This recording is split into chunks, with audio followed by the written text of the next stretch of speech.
leader. He's a community leader. And condolences come out to you from Miss Sarah too and Michael. Yeah, they expect a visit from them, Ra. So yeah, I found that so amazing. What that? Miss Sarah called me and told me. Yeah, she called me and told me. I missed a call from him on Tuesday.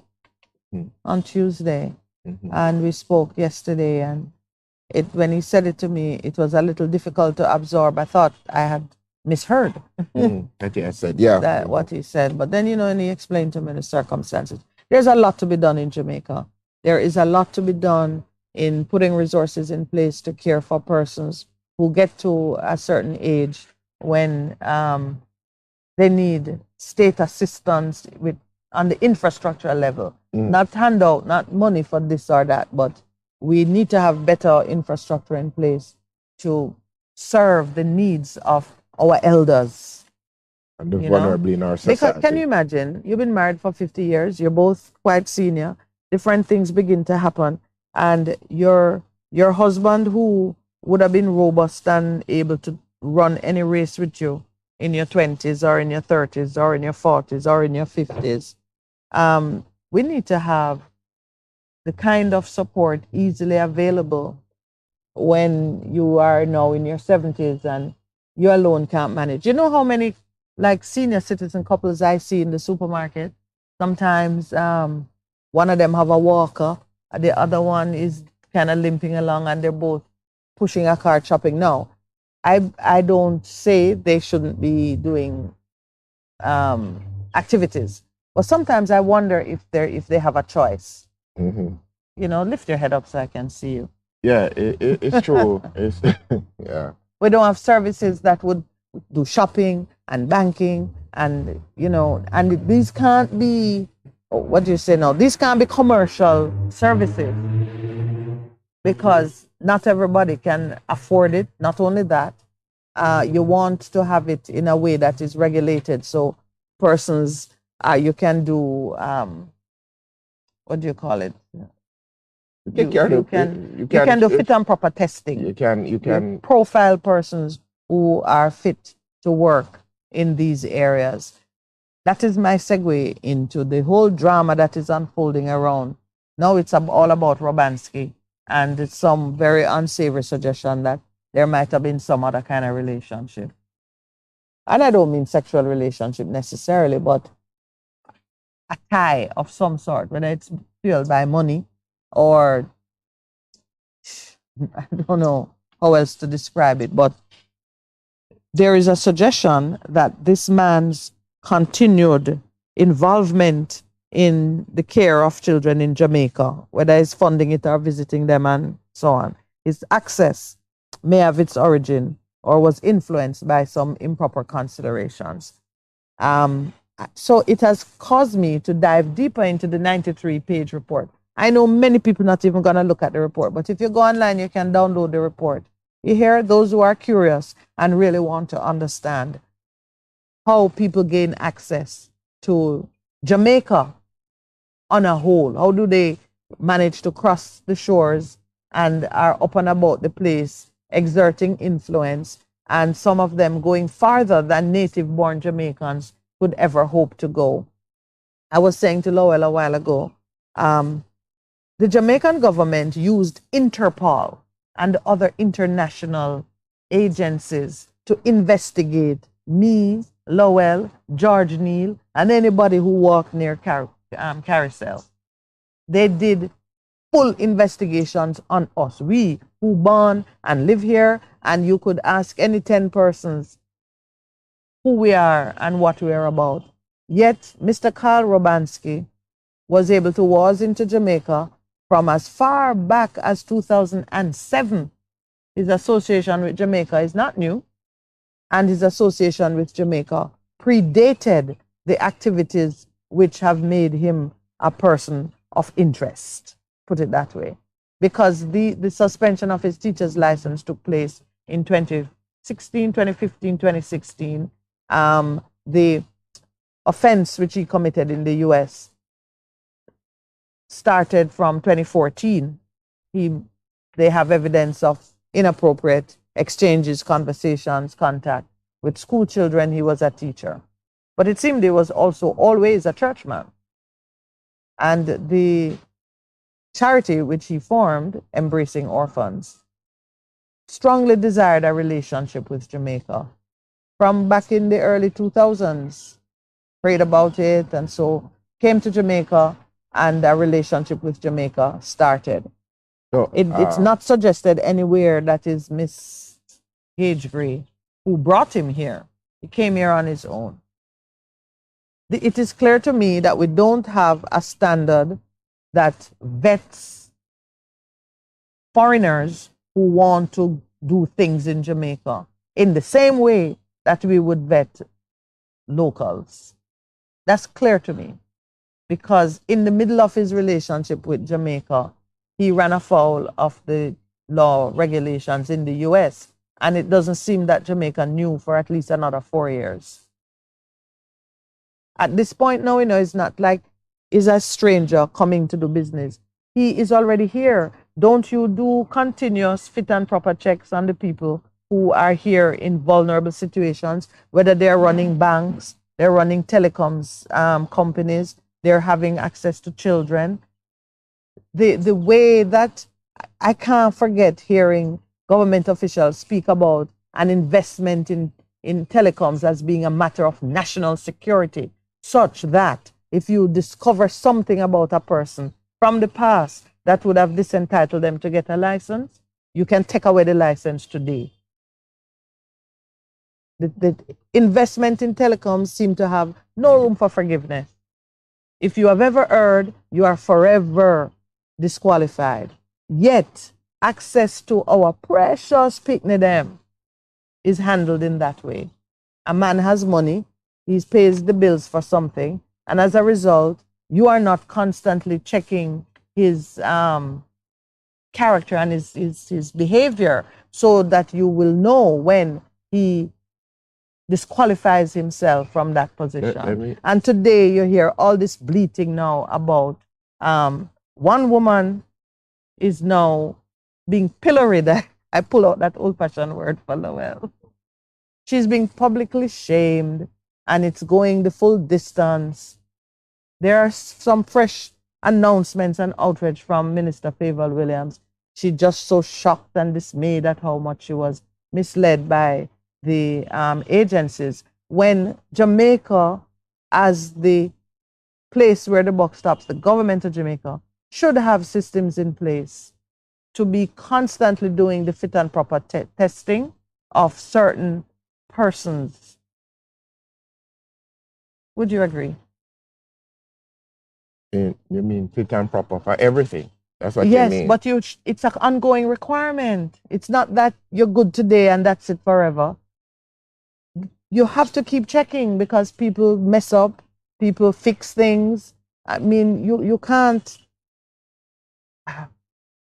I'm speechless now over that. No, I'm just because I was going to bring up the audit report. There's an audit report of the CPF. Yes, that's how we parted yesterday. Right, in terms of looking at all the children's home, and they have them in different levels, different grades. But as you rightly pointed out, there needs to be tests, or what you call it, fit and proper. Yes. Because with what is happening, let's take it bigger. With what is happening in crimes like pedophilia and so on, it is even becoming important even for people who are running Sunday school. Yes, it's becoming a very, very real requirement that you have to do running police records on individuals. I know in the state, it's standard now. If you're going to be if you're volunteering to interact with children, they ask for you to have a police record, and I'm going, ooh, how man has fallen. And they do psychological profiles. On you have to people, be tested yeah, to see whether you have any But- latent characteristics that might disqualify you from serving in that area. It's a question now of, I think, character and why you see people offer themselves some of the time. Do they have any ulterior motives in terms of why you're doing it? Is it because it gives you access to individuals? I was reporting yesterday in Chicago. There's a report that came out, and they were saying the school district, because how they do stuff is different from how we do it. They have a school district that's responsible for a whole lot of school, and they have all of these reports of over a period of time of teachers, as it were, breaking the confidence and doing all different kind of stuff with the children. And I think that is what picked up on Mr. Robonski in terms of taking away his teacher's license. And it brings another thing even into the picture in terms of this thing of teachers renewing their license and the pushback that is happening, you know. So, but it's a real balancing act. I don't have any such answers. We are, I think, beginning to examine it as a on the program, but we need to re-examine what are the standards that need to be in place in terms of people who are interacting with our children. And those standards, Percy, are not discretionary. They're not at the will and our imagination, left to the imagination of the executive director of any one agency. Those are standards that have to be set by our government, by the ministry that has responsibility for it, and set in a proper way too, so that they are credible standards that are comparable or in conformity with international best standards in this area. It's not up to, it should never be left up to the head of the agency to make those determinations. Those standards should be imposed. So if there's a phrase used in the report that says that the head of agency was in breach of her moral duty. What moral duty?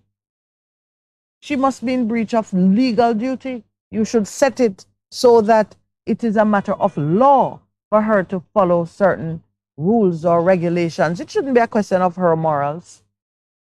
Nobody police or prosecute for breach of moral duty. When I saw that expression, I understood what is happening. That lady is being scapegoated.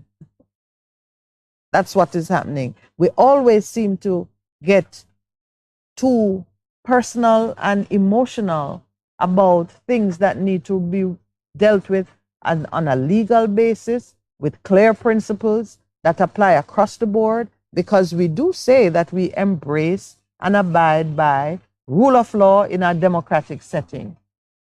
It troubles me greatly when I see emotion overrunning principle and the right way that things should be done. No, I'm in agreement with you. But just as you look back at that particular report, in 2021, a audit was done. Let me tell you, an audit was done of 49 children's homes and places of safety as a part of its contractual obligation. This is MOBAC. But you gotta say that MOBAC was hired by the same agency that is under fire. Right. To look at what was happening with children's home and place of safety. Because if our memory brings us back, remember there was a fire in a children's home, I think in St. James. You remember that? Safety, yes. And children died and that. And everybody was wringing their feet, their hands. Yeah. Oh, it's time for a break? Oh, 7 a.m. Let's take a break and then we'll be right back.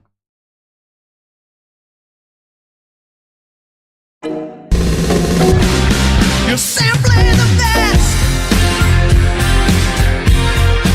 Better than all the rest. Better than anyone. Anyone I ever met. You're simply the best. Bess FM-100 on your dial. Keep listening. Welcome to Dollar Wise, where we provide tips to help you make wise financial decisions. When it comes to money, there's a four-letter word that even when whispered can send shudders down the spine of practically anyone who hears it. That word is D-E-B-T, debt. However, it seems that attitudes towards that also-dreaded word debt have been shifting over the years. In fact, according to some financial analysts, debt, like any other tool, when used effectively, can yield great results for an individual. We dive deeper into this issue on today's program with help from Client Financial Education Manager for the JMMB Group, Michelle Sinclair Doyley. I'm Vaughn Davis. Stay tuned.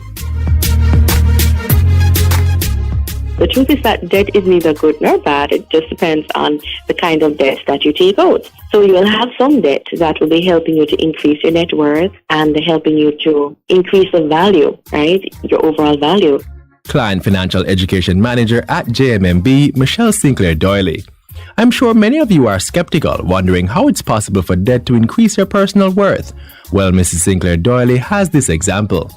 So, for example, let us say you decided to go into business and you needed a loan in order to go into business. Let us say, for example, the rate on the loan is 10%, but you're able to get 50% from the business. Then 10 from 50, come out at 40. So that is excellent debt, because had you not taken out that loan, then you would not have been able to go into the business or go into the business at that scale.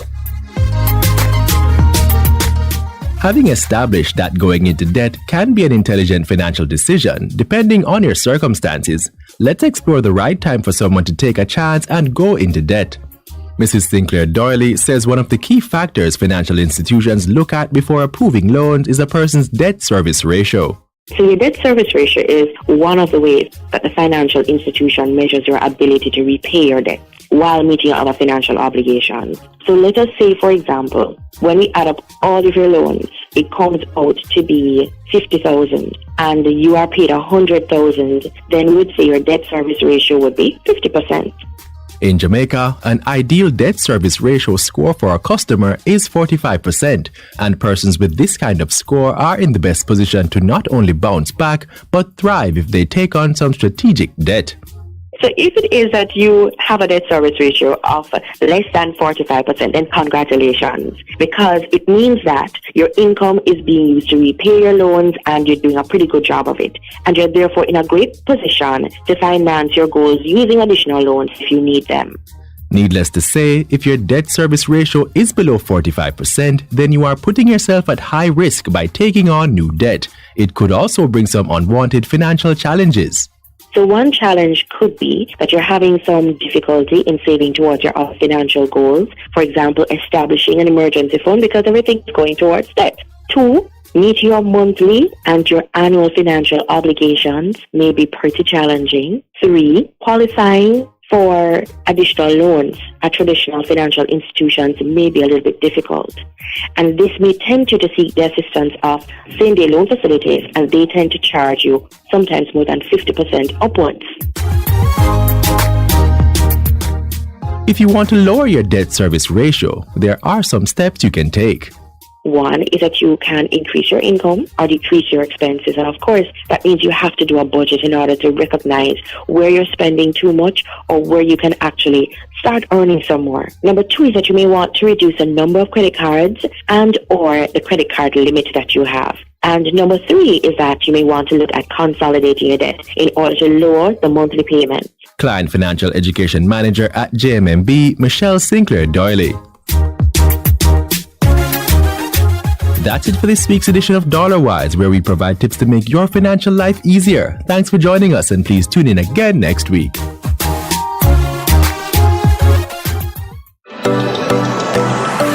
Say yes to fresh. Fresh vegetables, fresh fruit, and fresh meat straight from the farm to your plate. Support our local farmers today. Say yes to fresh.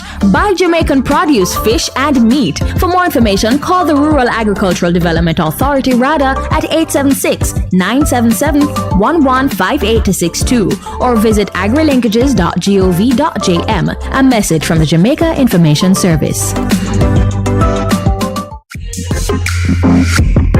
A production of the Jamaica Information Service, the voice of Jamaica.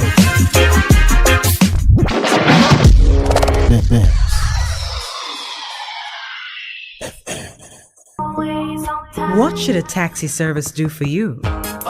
On-Time Taxi Service is more than just a ride to the other side of town. They offer clean and spacious vehicles, reliable service, and promise to always look out for their customers. They'll come when you call and take you where you want to go on time. From anywhere at all. You can call us at 926-3866. We are something special on the road.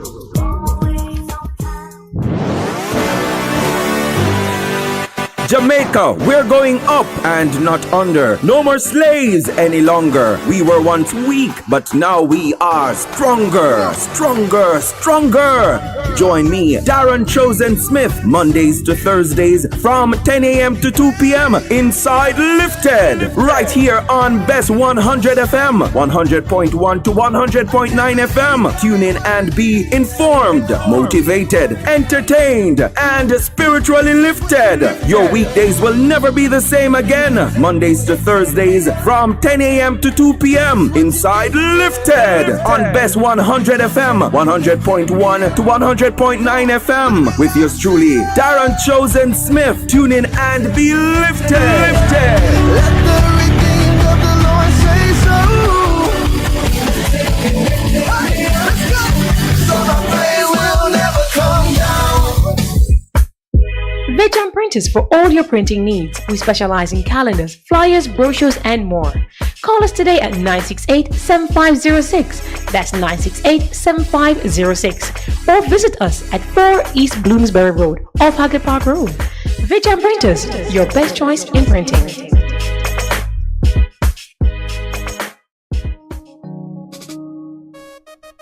There will be days when you're too tired to move, to drive, but you think you have to because your vehicle won't wash itself, right? But no, you don't have to visit a car wash. 123 Mobile Car Wash will come straight to you. Yes, you heard right. 123 Mobile Car Wash is offering services in Kingston and St. Andrew and St. Catherine. We shampoo and detail cars, trucks, offices, and more. No job too small. Call us at 876-631-3400. 123 Mobile Car Wash. We come to you. For a better choice in all your electrical supplies, A, authorized 3M dealer and better brand names. B, better service including free island-wide delivery. C, all major credit and debit cards accepted. It's ABC Electrical Sales. Shop number 8, Hagley Park Plaza, Kingston 10. Open Monday to Friday, 8 a.m. to 5 p.m. Saturday, 8 a.m. to 4 p.m. We make your electrical jobs as easy as ABC. Call 754-3825-8 or fax 754-3659. ABC Electrical Sales, for a better choice. The Morning Connection is not your usual talk show. We aim to stimulate discussion and chart new paths to self-empowerment. So please join us, Minett and Percy, on The Morning Connection, Mondays to Thursdays, 6 a.m. to 10 a.m. on Bess100 FM. It's good, it's better, but nothing beats.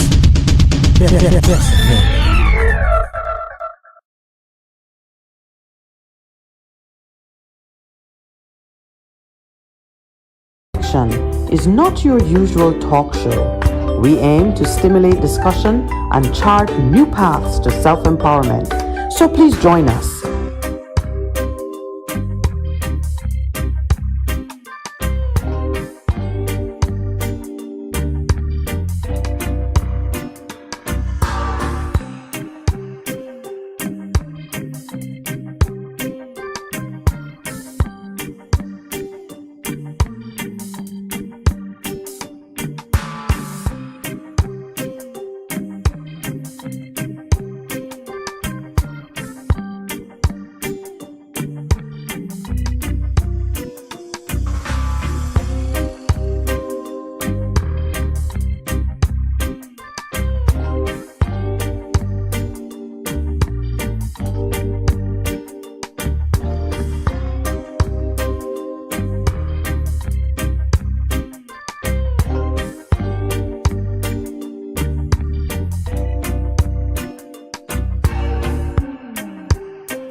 As we resume, good morning to as we resume on the morning connection.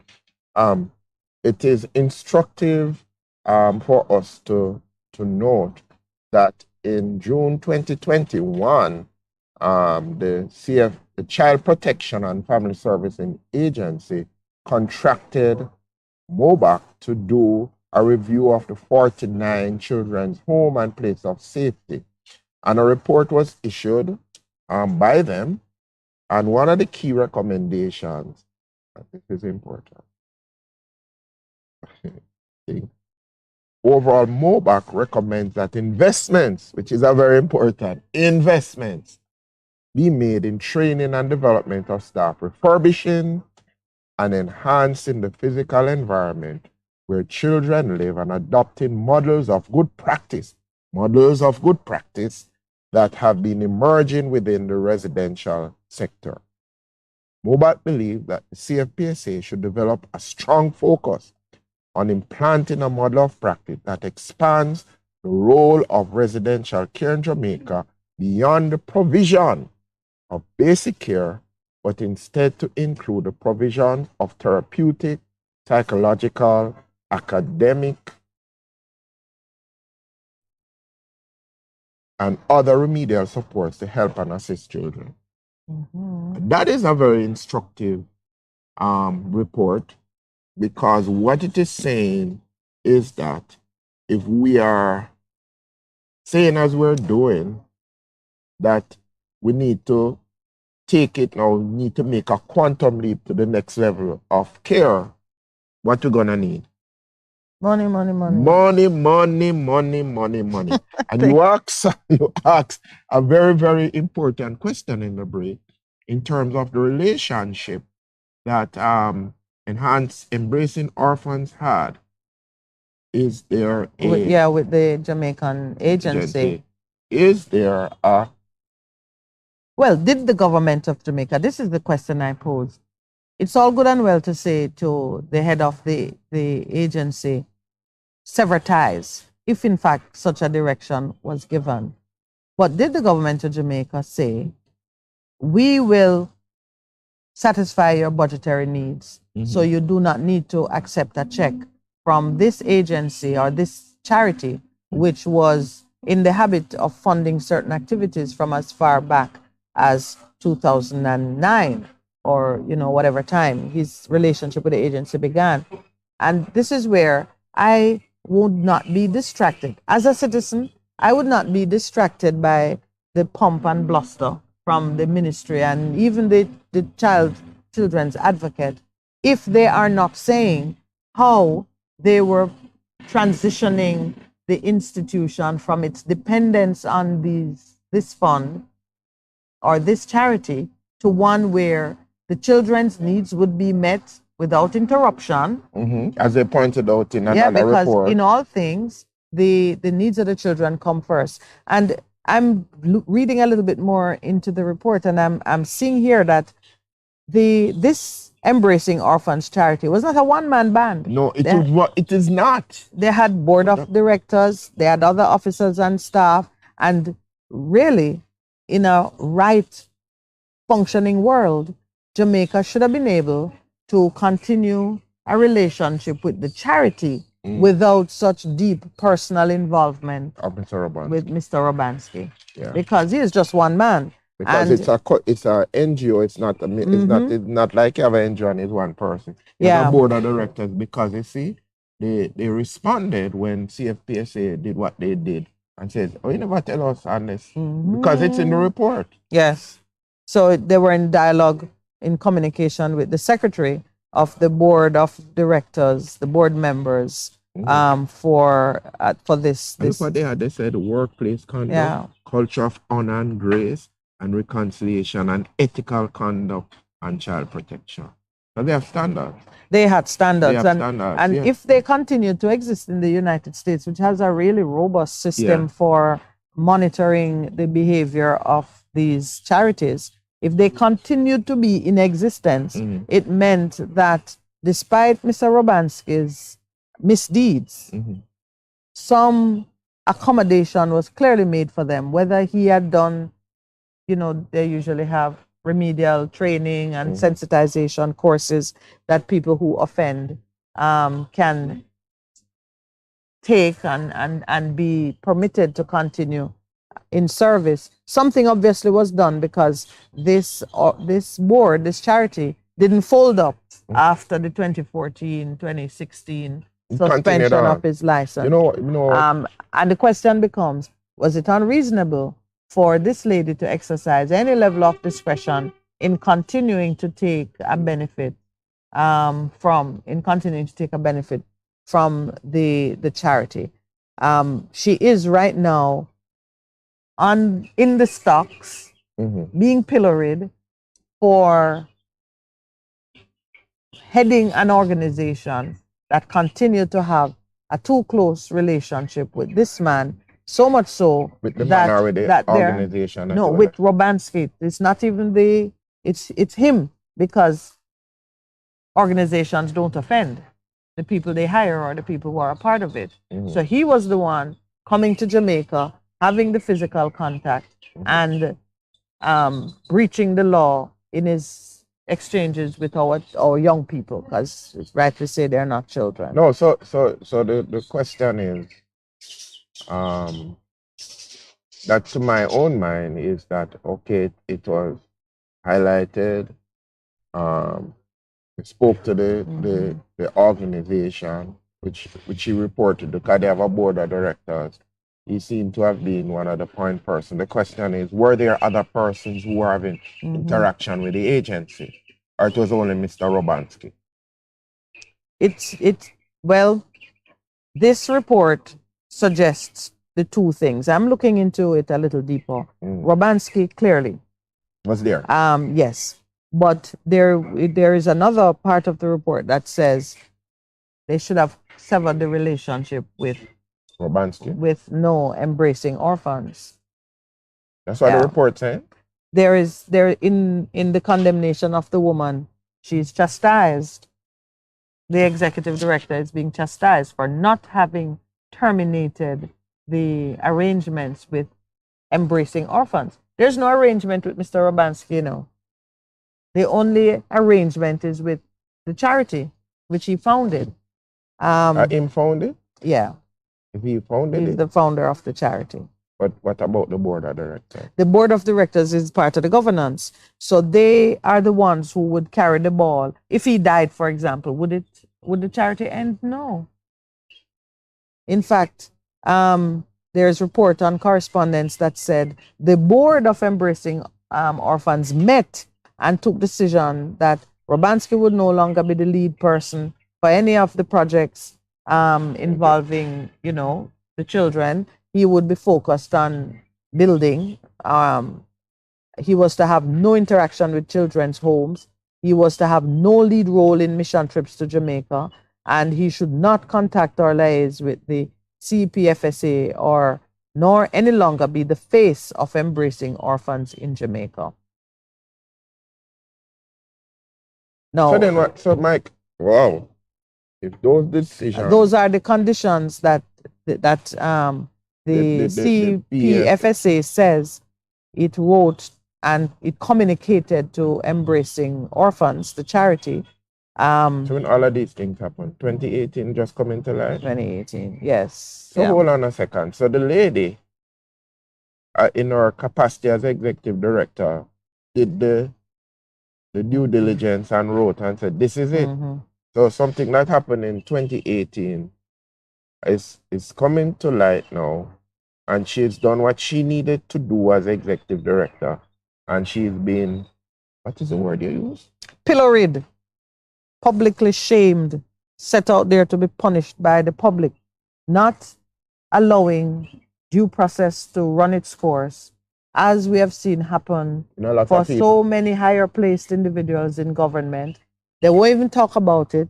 This report probably shouldn't even have been published, because I was contemplating that this morning. I said, when you have issues which seem fit for criminal trial and investigation, it must contaminate the jury pool. And we already have such a very narrow jury pool.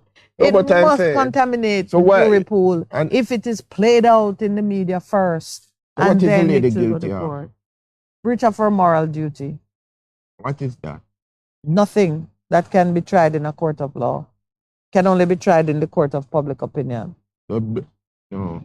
And then there's issues that come to my own mind. So I'm looking at. She's being condemned for permitting an undesirable person to have continued contact with the young people of Jamaica that are, former wards of the state.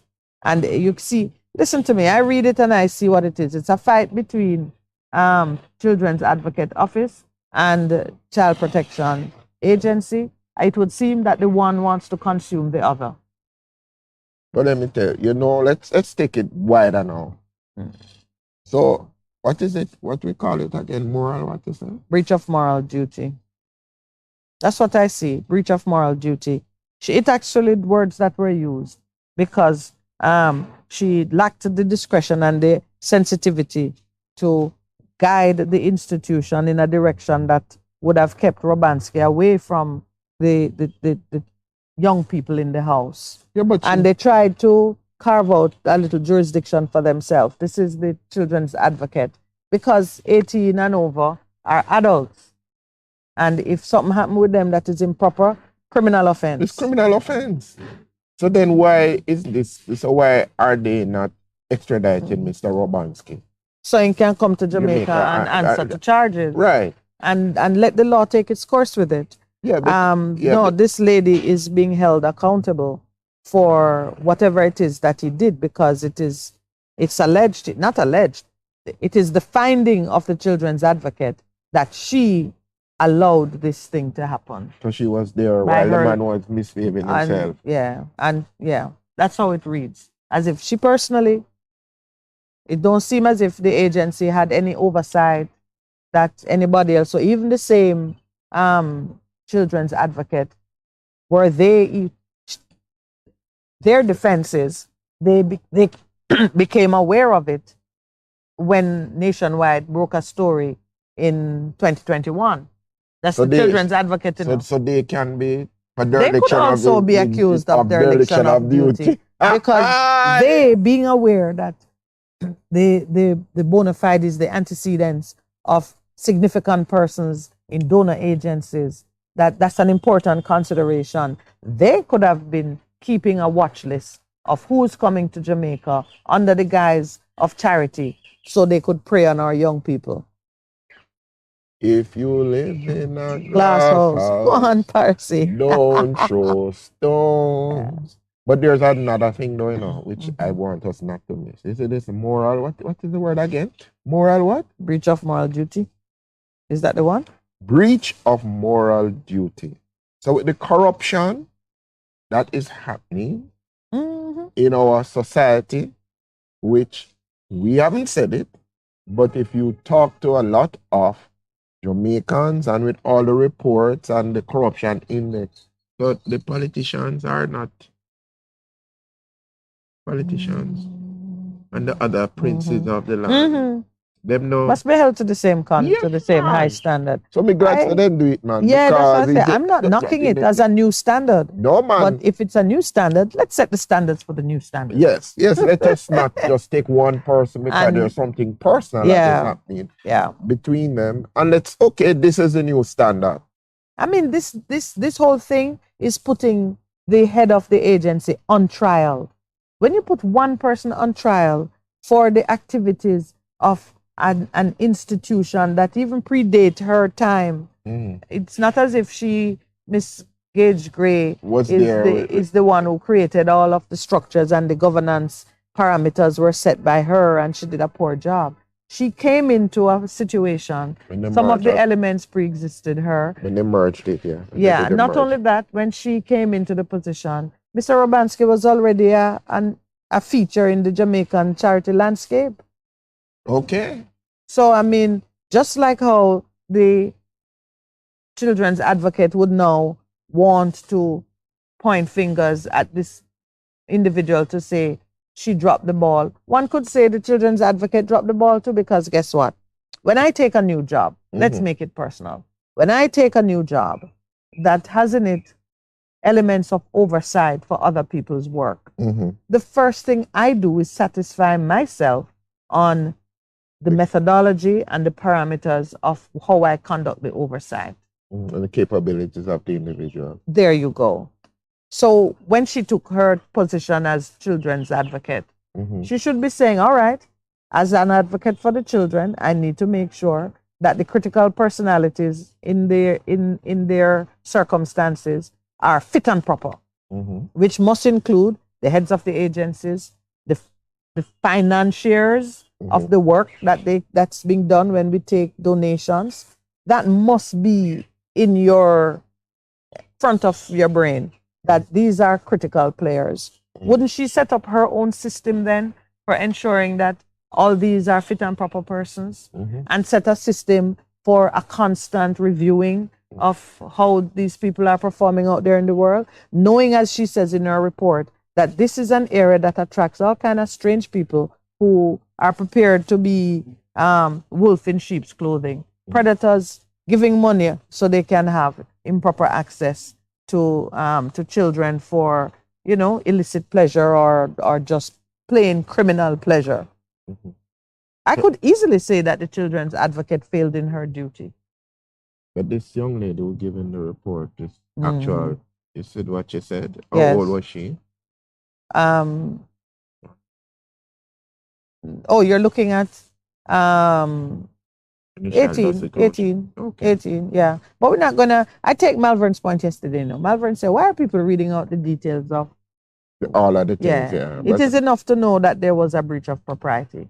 You don't have to say exactly And what there the was a breach breach was. of the power relationship, which that is doesn't- always, Yeah. I keep telling people, you know, Yeah. which is always, even in terms of the ethics of our profession as counselors, as pastors, you have to understand that power relationship. You spoke about it yesterday in terms of when Wayne asked you that question. You remember Wayne was I said, Wayne, boy, I tell you, that is why you have to have a moral compass, you know. Absolutely. You have to have a moral compass. And I think that in a way, a lot of us has lost our moral compass because some of the things is very situational, but we don't remember, hey, where's the principle? What is right and wrong? What is right and wrong in this situation must be right and wrong. And especially when it involves, as you pointed out, the vulnerable, the in our society, the young people and things. So it raises to me that question of what has happened with the moral compass of a lot of Jamaicans, of our politicians. Man. It just, the needle is just spinning wildly. It's just going anywhere. Yeah. You know, but what has happened in our moral compass, even as we're speaking about this, because we're focusing on what has happened with this gentleman. But what has happened to moral compass with our politicians, with our businessmen, with the leaders generally in our society in terms of the decisions that they take, which is expedient, and we're not doing what we need to do in terms of, you know, there's something wrong with this. This is indecent. Yeah. We hear about what is happening with trafficking in persons in Jamaica. I mean, if you were to do a deep dive into what is happening, a lot of persons who are who should be above reproach are very much reproachful. Yes. Is it really 7:30 already? All right, time for a break.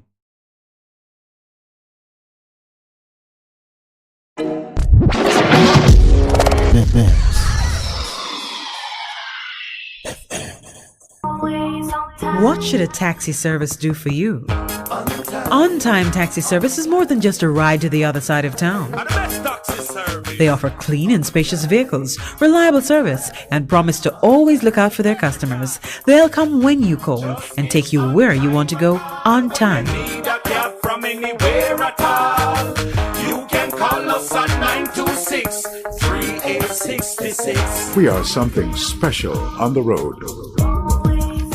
Half a tree, one already, 200, ready mama, ready. Is this the confusion you feel when trying to work your way through medical systems in Jamaica? Try a dose of Ask Dr. Mary every Thursday at 5 to 6 p.m. Let Dr. Mary help you understand your medical problems and bring you to a calmer place.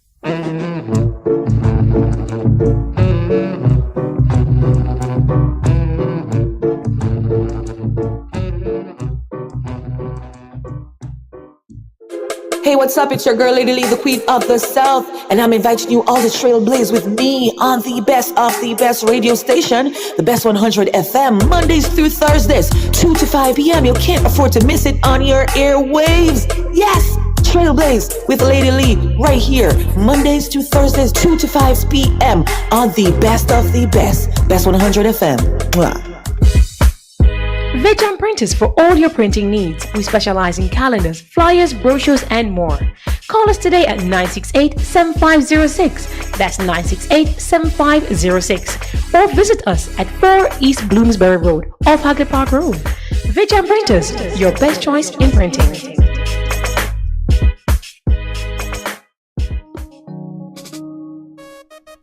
There will be days when you're too tired to move, to drive, but you think you have to because your vehicle won't wash itself, right? But no, you don't have to visit a car wash.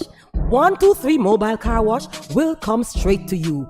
Yes, you heard right. 123 Mobile Car Wash is offering services in Kingston and St. Andrew and St. Catherine. We shampoo and detail cars, trucks, offices, and more. No job too small. Call us at 876-631-3400. 123 Mobile Car Wash. We come to you.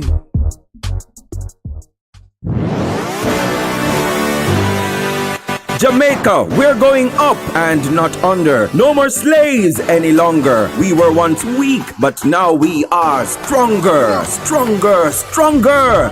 Join me, Darren Chosen Smith, Mondays to Thursdays from 10 a.m. to 2 p.m. inside Lifted, right here on Bess100 FM, 100.1 to 100.9 FM. Tune in and be informed, motivated, entertained, and spiritually lifted. Your weekdays will never be the same again. Mondays to Thursdays from 10 a.m. to 2 p.m. inside Lifted on Bess100 FM, 100.1 to 100.9 FM with yours truly, Darren Chosen Smith. Tune in and be lifted. Lifted. Let the redeemed of the Lord say so. Hey, let's go. So the pain will never come down. The Morning Connection is not your usual talk show. We aim to stimulate discussion and chart new paths to self-empowerment. So please join us, Minett and Percy, on The Morning Connection, Mondays to Thursdays, 6 a.m. to 10 a.m. on Bess100 FM. It's good, it's better, but nothing beats. Best.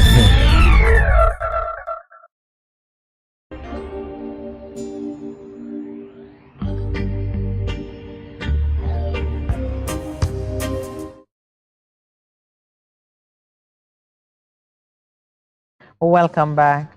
We have been spending some time talking about the imbroglio, well reported in the news now, concerning the Child Protection and Family Services Agency's misdeeds, their relationship with an overseas charity. And as I read more of the 93-page report, I realize even more how personal this thing is with the head of the agency, Miss Gage Gray, whom I don't know, by the way. And most persons who know me would understand that I am instinctively drawn to the defense of persons who are being publicly shamed. Having been publicly shamed myself, I understand how there can be an automatic rush to destroy someone in the media. Integrity in the media without knowing And what the real usually facts. without considering the true facts. And whenever I see that, I know that something is being hidden. Work. Something Yes. is at work, yeah. So here's probably what the lady is being punished for. The minister, two ministers, Robert Morgan and Minister Favel Williams, made some utterances in the media which appear to be untrue, which appear to be suspect at the very least. And the children's advocate has found in her report that those utterances were based on false misrepresentations from the Child Protection and Family Services Agency. The ministers went on air to say, one, they had severed ties with the charity. Two, that the place occupied by the father's house would be vacated within 90 days. And some other politician type statement, which turned out to be untrue. So I tell you, this is not diabolical. This is just natural. If you make your boss look bad, you're in trouble. Oh, that's what it is. Well, that's among the things. You know, this could have proceeded as an examination as to whether or not there were appropriate rules and procedures in place to guard against this kind of eventuality, whether or not persons were in breach of clear directives given either by a ministry or by the board's, the agency's board, or even by senior authorized persons within the agency. This could easily have been just an investigation into how this happened, and seeking to come With to the case of yes, minister. Well, I don't know. That's a comedy, and this is far from it.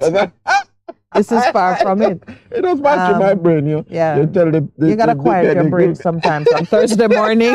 You tell the minister. What do you want to hear? Come and then you're doing something else. No, that's not a good analogy. What you have is something ugly came out as a story, as a media story, and most likely it was leaked to the media, as these things usually are. So the story comes out. There's nothing pleasant about it. The ministers rush to their favorite talk box to address the issue. What they say does not accord with reality. For example, we have severed ties with this thing immediately, but then it is really not so. We're vacating the premises, but then that doesn't actually happen. It takes some time for those things to happen. It takes time for those things to happen. So the children's advocate is now defending the ministers, saying you fell into error, but you didn't fall. You were pushed by this agency which gave you false information. And you know, on the issue of changing location, because you can imagine now, you know, you're in a place where it's called a lease, but the evidence on it shows that they don't actually pay rent. It was a gift. So their occupation of the building is free. How you move from a free place to a $2 million rental per month? You're a severely underfunded agency. How do you do that? You don't know. Good. So apparently the workaround was to transfer the building from the now impugned charity to another charity that was in good standing. But it didn't take place in 90 days. It should have been finished in July, but it was actually finished in September. Okay, 3 months off. Yes. And that is being laid at the lady's feet as a misrepresentation. Well, you know in law. Maybe I know. You know in law. I know. Tell me now. That transfer can take all 6 months. So even it couldn't happen in 90 days. Wouldn't happen in 90 days. Just the time that it takes to get back the document from the stamp office is 90 days. Hey. And bear in mind, you know, this is taking place during COVID. Yes. When they're not even letting you come into the building. So during COVID, the minister announces that the place will be vacated within 90 days, which should have been by July 13th, 2021. Instead, the change of ownership was completed in September 2021. And this, the OCA says, is proof of misrepresentation. You know, here's what is happening, and this is a bigger picture. And she says this was way beyond the July 13th commitment. We have the needs of our children to consider, and we have standards and parameters governing so you this can't just area take out to them and dash consider. them. You remember she in the other report pointed to that about the insensitivity yes. handling the relocation of children. They rushed it and it was hasty and ill-conceived. Hello. So then how then she can in another report point Thank you to for that? pointing that out. Yeah. But remember it was there now. She says how they dealt with that sunshine and they never talked to the picnic them and so on. Hello. When the this is Child terrible. Protection and Family Services Agency is overwhelmed, don't have enough money to do the normal course of what they need to do with our children. And that go back to funding. When we are having in this country, people take a bigger picture of it. We have corruption where you have a situation where money is being leaked. That's corruption. You leak it out and give it to your friends and things. When the things that are needed don't get proper funding. And what is here, is people's egos. Yeah, people's man. egos. Something, they're fighting for something. People's the CEO, egos. this is the finding you were asking me. The CEO failed in her administrative and moral duty to these former wards of the state. Administrative and moral duty. Former wards of the state, so there are no one. So a breach adult. understand, that a breach of administrative duty is not criminal. No. And a breach of moral duty is not criminal. So these former And the ones. activities of the man would be criminal. Yes. Let us, boy, may I tell you. All right, we've talked it up a bit. The bottom line is we don't want Jamaicans to be confused by the noise. Hoodwink. Please just follow the issue and understand that there is a looseness in the entire system, which is no fault of the head of any one agency. We are supposed to conduct due diligence, in particular on the people who have access to our children and our young people. That duty to conduct due diligence is not only when you're trying to figure out where the person's money is coming from. It's not the due diligence. We were investigated by Interpol. Can you imagine? Little me. My name gone to Interpol. Okay. Because of the work we were seeking to do in the telecommunication sector. Yet you would have a man who obviously have an issue of a disturbing sort. Mm-hmm. And he's walking through Jamaica, and the only time you get excited about it is when you want to cut off the head of a woman because she worked in a system that did not have... And she make the minister look bad, true, which is unpardonable. She make Mr. Morgan, the Minister of Information, look bad. And she make Miss Favor look bad. That is true. There's that. That is really an unforgivable sin. And you cannot do that.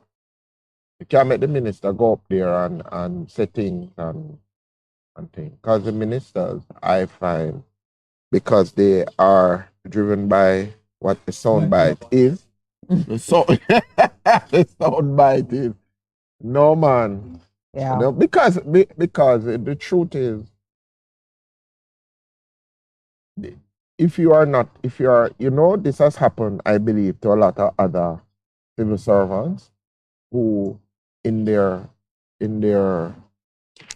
trying fast to get the information and they pass it to the minister and they never vetted it because somebody else would have prepared it and they pass it on. Some people have gotten away with it, because we see statements coming out and then we see people backtracking in recent times with what happened with what was the most recent issue that we have with Mr. Morgan? Well, I just love Kamina's caper. I love that one. You love that one. Mm-hmm. and then in terms of what is happening with there was the amnesty that the transport sector wanted. Man, yes, man. So as well as the producer said, they do a fine enough job on their own. They don't need any help. And so when you help them to look bad, they take it. They don't take kindly to it. Oh boy. So that is our great sin. If you're listening and you have an interest in this issue, don't join the bandwagon and condemn someone without trial, or join in the condemnation on of someone on insufficient facts. Yeah, that's how this one is pointing. Yes, and you know what? Nationwide's role in conducting the interviews and bringing out the story and so on smacks of some manipulation of the media that it's patent. It's unfortunate. Patent. It's unfortunate. Yeah. And I remember yesterday I was saying to you, I'm trying to find it's an opinion piece by Dr. Robert Malone, who international somebody who has come out in terms of what has happened with vaccine. And he says, you know, as persons, we have to empower ourselves in terms of what is happening with the information, the disinformation, the misinformation out there. And he says there are 3 pillars. He says, respond with integrity, respond with dignity, respond in community. So he says, you have to learn how you're going to empower yourself as an individual. There's a lot of information that is coming at you, and you have to learn how to decipher between, rightly divide what is true and what is not true, and understand where people are coming from in terms of what is their position and what is their motivation for what they are doing in regards to it. Man, I just look at today's front page and I see a familiar face on the front page, Lowell. Ayatosh, named one of Pandora's artists to watch 2023. Ayatosh and our son have been collaborators for a long time. Ayatosh, that is Peter Tosh's son? I don't think he has any connection to the Tosh. Okay, Ayatosh is his first name. Okay. It's is the it stage entire name? first name. No, that's his name. Is it his name, Lowell? Ayatosh is his proper name. Yeah. Baby snatching suspect, 15-year-old held with missing infant. More than 100 miles from home. Yeah, is that in Jamaica? Because we have 100 miles. I know. 141 miles wide. No, man, I know we have. As the crow flies, we can find 100 miles. Oh, boy. So she take away the lady baby? But this is a 15-year-old girl and an 18-year-old mother. So children stealing. Oh, boy. I love it. Go on, Miss Pamela. Do your thing, man. Yes. The Auditor General has made the front page news again because she has flagged 3 agencies and has made recommendations for surcharge totaling $1.7 billion. There's a surcharge review committee. They received 4 cases for consideration for January to December 2022, and they recommended that 3 of the cases be referred to the Financial Secretary for action. One of the things that I continue to complain about is the powerlessness. This lady does her work and she sees things and then it has to go somewhere else for action. When we get our business right, we will make sure that the agencies have the power to implement and to follow through with their recommendations. So do they follow through with it? No, she speaks. Look how many things she has spoken about and we applaud her and throw a party. And then 10 years later, you don't hear anything about it. This is where we need a thing. One of the things that in 2023, if we're going to see a turnaround in terms of the fortunes of our country, first comes with repentance, a changing of our minds, when in the opposite. But we have to do something in regards to corruption. Really have to do something in regards to corruption. Well, don't make it something, because that sounds like we could increase it. We got to cut it out. Yes, if we do, let's do something with regards to corruption. Cut it out. We need more. We need more. No, we need more corruption. We're specifically saying we need to cut take it out. the action to cut it out. Punish those who need to be punished. You see like how they're getting on over this lady now? There are some things when you hear it, there should be a standard that kicks into effect, and there's no talk about breach of human rights or due process because it is the agreed standard already. And that's why the code of conduct is important. So important. Yeah. When a man sign up to say, I will be held to this standard, when it's time, you just take action. no debating whether or not he had enough notice or no. You'd only now need to say, is there something in the area that requires the code of conduct to kick in? And yes, it takes effect. I remember one of the 7 things that's going to sign is honesty. Yeah. Selflessness. Oh, wow. And issues of conflict would be dealt with in a specific way. Oh, so the entities that have been identified for a surcharge are the Firearm Licensing Authority, FLA, in the sum of, this is like, what is this? $1.05 million. The National Environment and Planning Agency, NEPA, for $250,000. The Portland Municipal Corporation in the sum of $1.6 million. I look like the budget for all of the municipal accounts. No, all of them, that's not even. No, but no, 1 point is not million. Billion, I know. They don't have no budget in the billion. So what would they be doing? It because they give somebody something. Well, when you ask for a surcharge, the question becomes, how is it funded? Because it means you are to give back into the public purse what was wasted. So it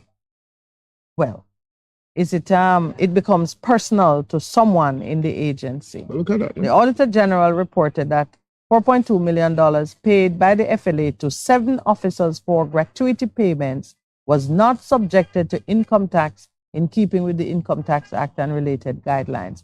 It would mean that those 7 persons have to pay it back. That's what it would mean. It resulted in overpayments totaling $1,050,000. So the individuals who got it, that's what it means. Let's see if that will actually happen. The officers are alleged to be responsible for the deficiency or the loss, and these include Shane Darling, that's the head of the agency, isn't it? Mm-hmm. And the Director of Finance and Administration.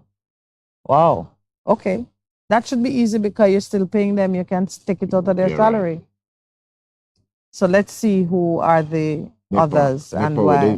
In the case of NEPA, the Auditor General said that the agency was unable to account for 8 of 9 Samsung tablets for distribution to designated schools.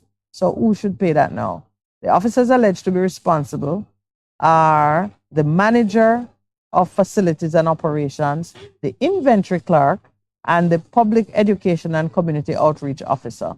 So same thing, if they're still on staff, you split that. So why couldn't the Auditor General have the authority to follow through on that? It'd have to go to the Ministry of Finance and then maybe.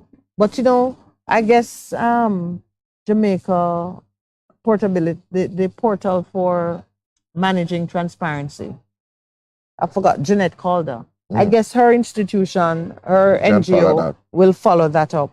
To see that is actually done. Because someone needs to actually follow it up and write letters and ask questions to see if it is actually done. Now let's get to the big one. The big one is $1.67 billion against Portland. They have to sell Portland. All right. It is a requirement for ministries, departments, and agencies to report a loss or destruction of any government property to the Auditor General's Department under the Act. Where, as a result of investigation, the Auditor General is satisfied that a transaction is otherwise in order, there's lots of legalese relying on the provisions of under which the Auditor General works, the Financial Administration Act and Audit Act, to lay a foundation for the Auditor General holding the municipality liable for $1.67 billion of loss to property. So what's the property that was lost or damaged in Portland? Do you think it is Blue Lagoon? Wow. According to the Auditor General, no, let's find the asset in question.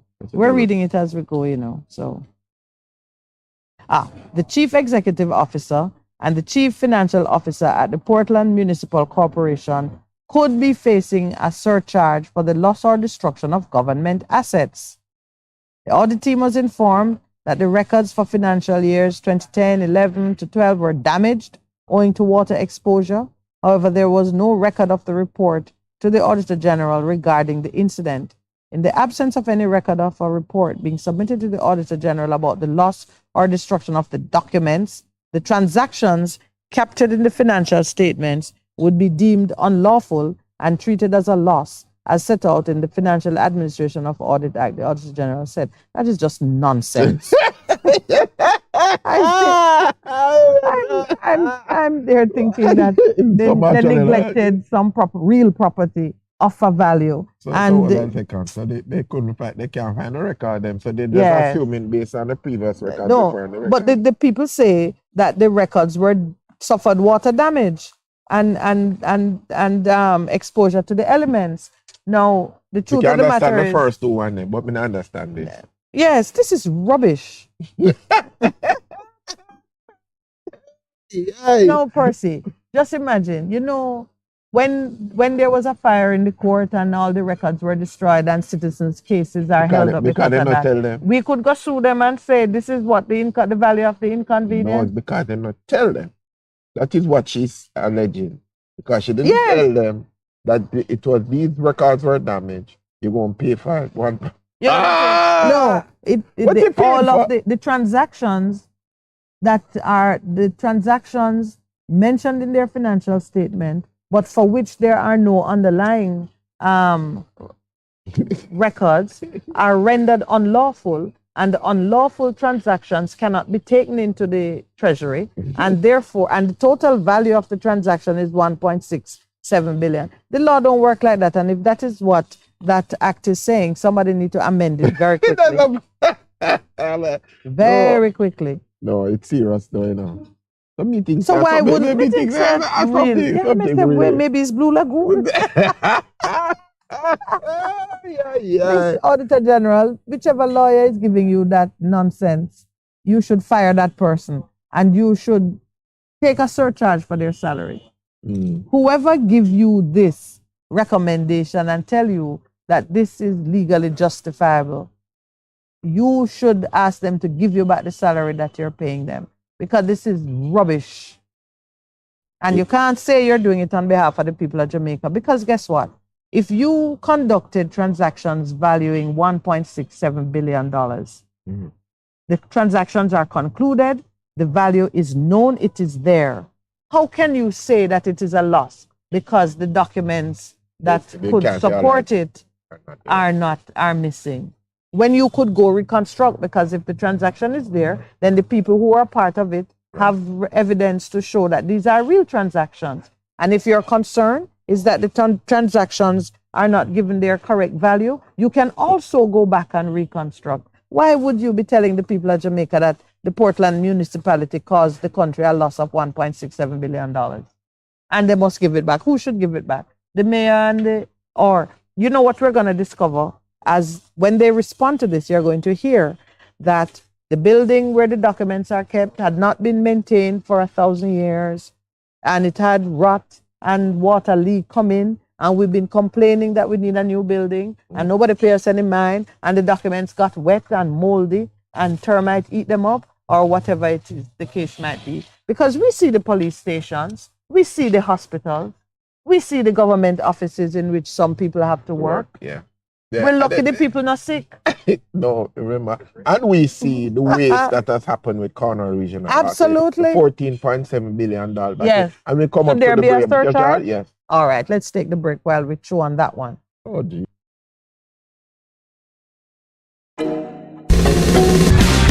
You're simply the best. Better than all the rest. Better than anyone. Anyone I ever met. You're simply the best. Bess FM-100 on your dial. Keep listening. BBC News. Hello, this is Jerry Smith. The head of one of the world's biggest oil companies has been named as president of this year's UN Climate Summit hosted by the United Arab Emirates. Sultan Ahmed Al Jaber, who heads Abu Dhabi's national oil company, is the Emirates' climate envoy. McGrath says there's been a mixed reaction to the announcement. There has been a lot of reaction from environmental campaigners who feel that someone of his role, who isn't going to stand down from his role, as we understand it at the moment, is conflicted, and that there's a conflict of interest here. And Mr. Al-Jaber has said he's going to be pragmatic, he's going to look for solutions, and he's had some support as well from people such as the former UK Prime Minister Tony Blair, who says he has deep diplomatic and commercial experience. And I think there's a lot of people in the diplomatic circles who would recognise him and know him, Mr. Al-Jaber, from his role as both the climate envoy and in leading the oil company. The President of the European Parliament, Roberta Metsola, is setting out proposals to party leaders for tighter measures on lobbying in response to a corruption scandal that's seen a serving and a former MEP detained. They include banning certain friendship groups, unofficial organisations sometimes sponsored by foreign governments.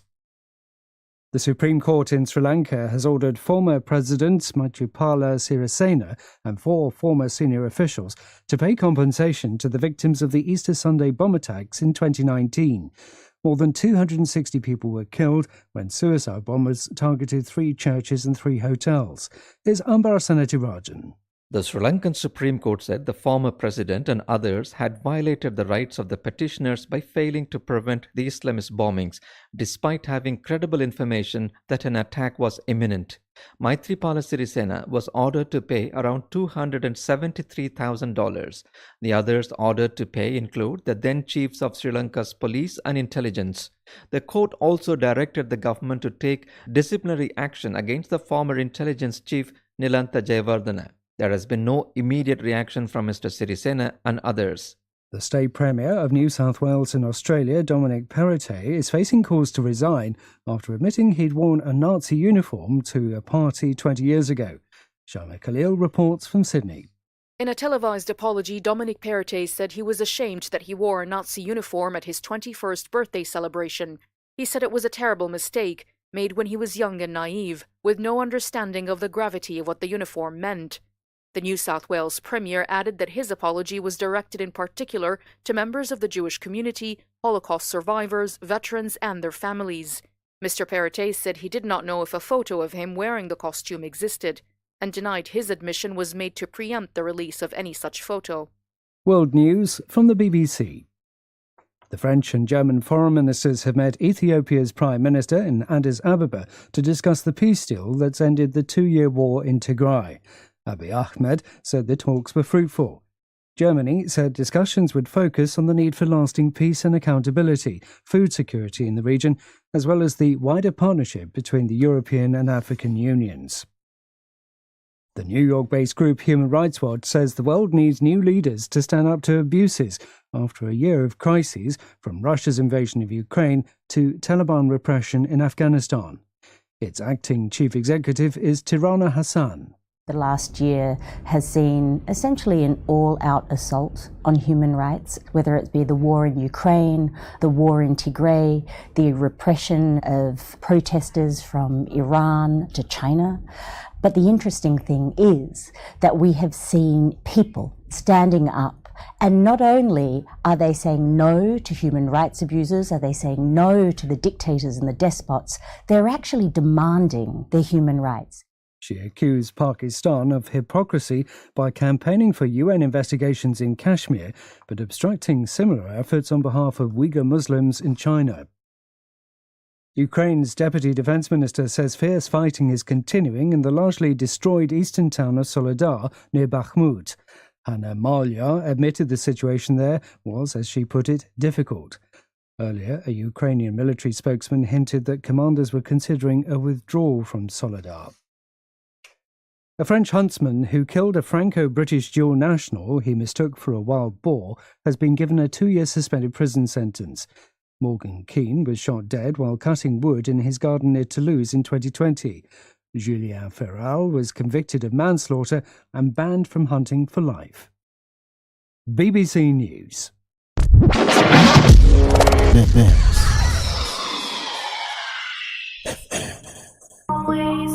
What should a taxi service do for you? On-time taxi service is more than just a ride to the other side of town. They offer clean and spacious vehicles, reliable service, and promise to always look out for their customers. They'll come when you call and take you where you want to go on time. From anywhere at all. You can call us at 926-3866. We are something special on the road. Half a tree, one already, 200, ready mama, ready. Is this the confusion you feel when trying to work your way through medical systems in Jamaica? Try a dose of Ask Dr. Mary every Thursday at 5 to 6 p.m. Let Dr. Mary help you understand your medical problems and bring you to a calmer place.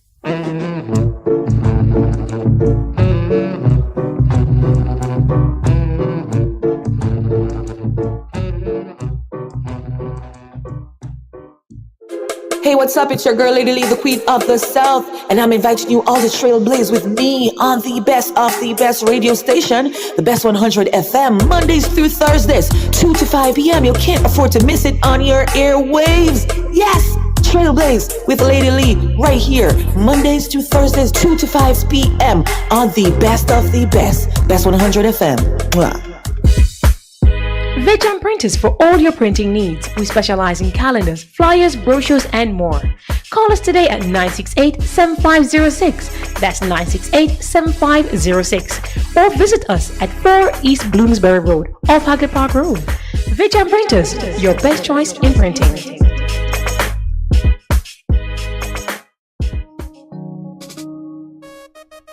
There will be days when you're too tired to move, to drive, but you think you have to because your vehicle won't wash itself, right? But no, you don't have to visit a car wash. 123 Mobile Car Wash will come straight to you. Yes, you heard right. 123 Mobile Car Wash is offering services in Kingston and St. Andrew and St. Catherine. We shampoo and detail cars, trucks, offices, and more. No job too small. Call us at 876-631-3400.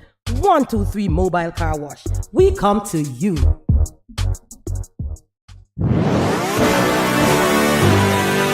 Jamaica, we're going up and not under. No more slaves any longer. We were once weak, but now we are stronger. Join me, Darren Chosen Smith, Mondays to Thursdays from 10 a.m. to 2 p.m. inside Lifted, right here on Bess100 FM, 100.1 to 100.9 FM. Tune in and be informed, motivated, entertained, and spiritually lifted. Your weekdays will never be the same again. Mondays to Thursdays from 10 a.m. to 2 p.m. inside Lifted on Bess100 FM, 100.1 to 100.9 FM with yours truly, Darren Chosen Smith. Tune in and be lifted. Let the redeemed of the Lord say so. Let's go. So the pain will never come down. The Morning Connection is not your usual talk show. We aim to stimulate discussion and chart new paths to self-empowerment. So please join us, Minett and Percy, on The Morning Connection, Mondays to Thursdays, 6 a.m. to 10 a.m. on Bess100 FM. It's good, it's better, but nothing beats. Best FM.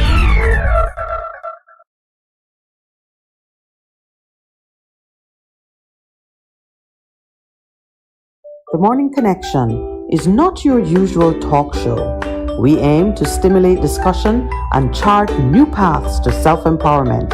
So please join us, Minett and Percy, on The Morning Connection, Mondays to Thursdays, 6 a.m. to 10 a.m. on Bess100 FM. It's good, it's better, but nothing beats. Those who are online, I see a Mr. Brown. I rather like it. I've asked it myself. Pastor has been asking it. We're spending some time talking about what's transpiring with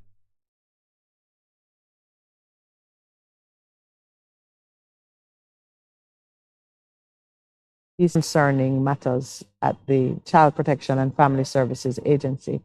Keon Brown, good morning to you, and I like your question. He says, Minett and Percy, Mr. Lawrence True, the question is for you too, Lowell. When a Jamaican does crimes to be answered overseas, they get extradited.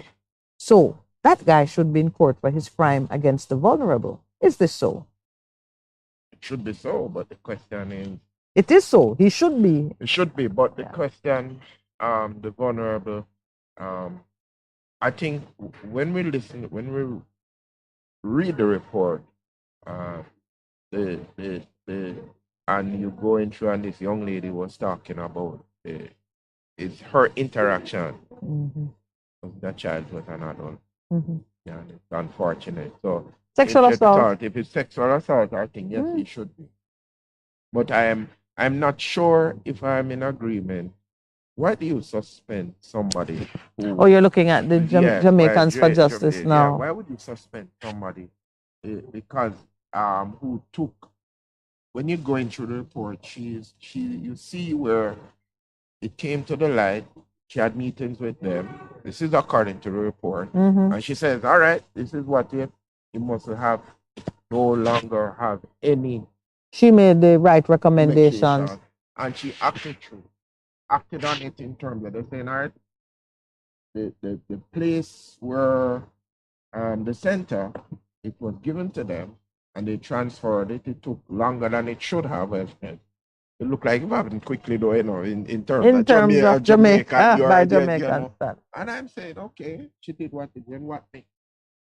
This is 2018 or 2018? Yeah. 2018. Yeah. Between 2018 to 2021. You know, in all of this investigation and report, there is no statement as to what she should have done. It's only about what she did wrong.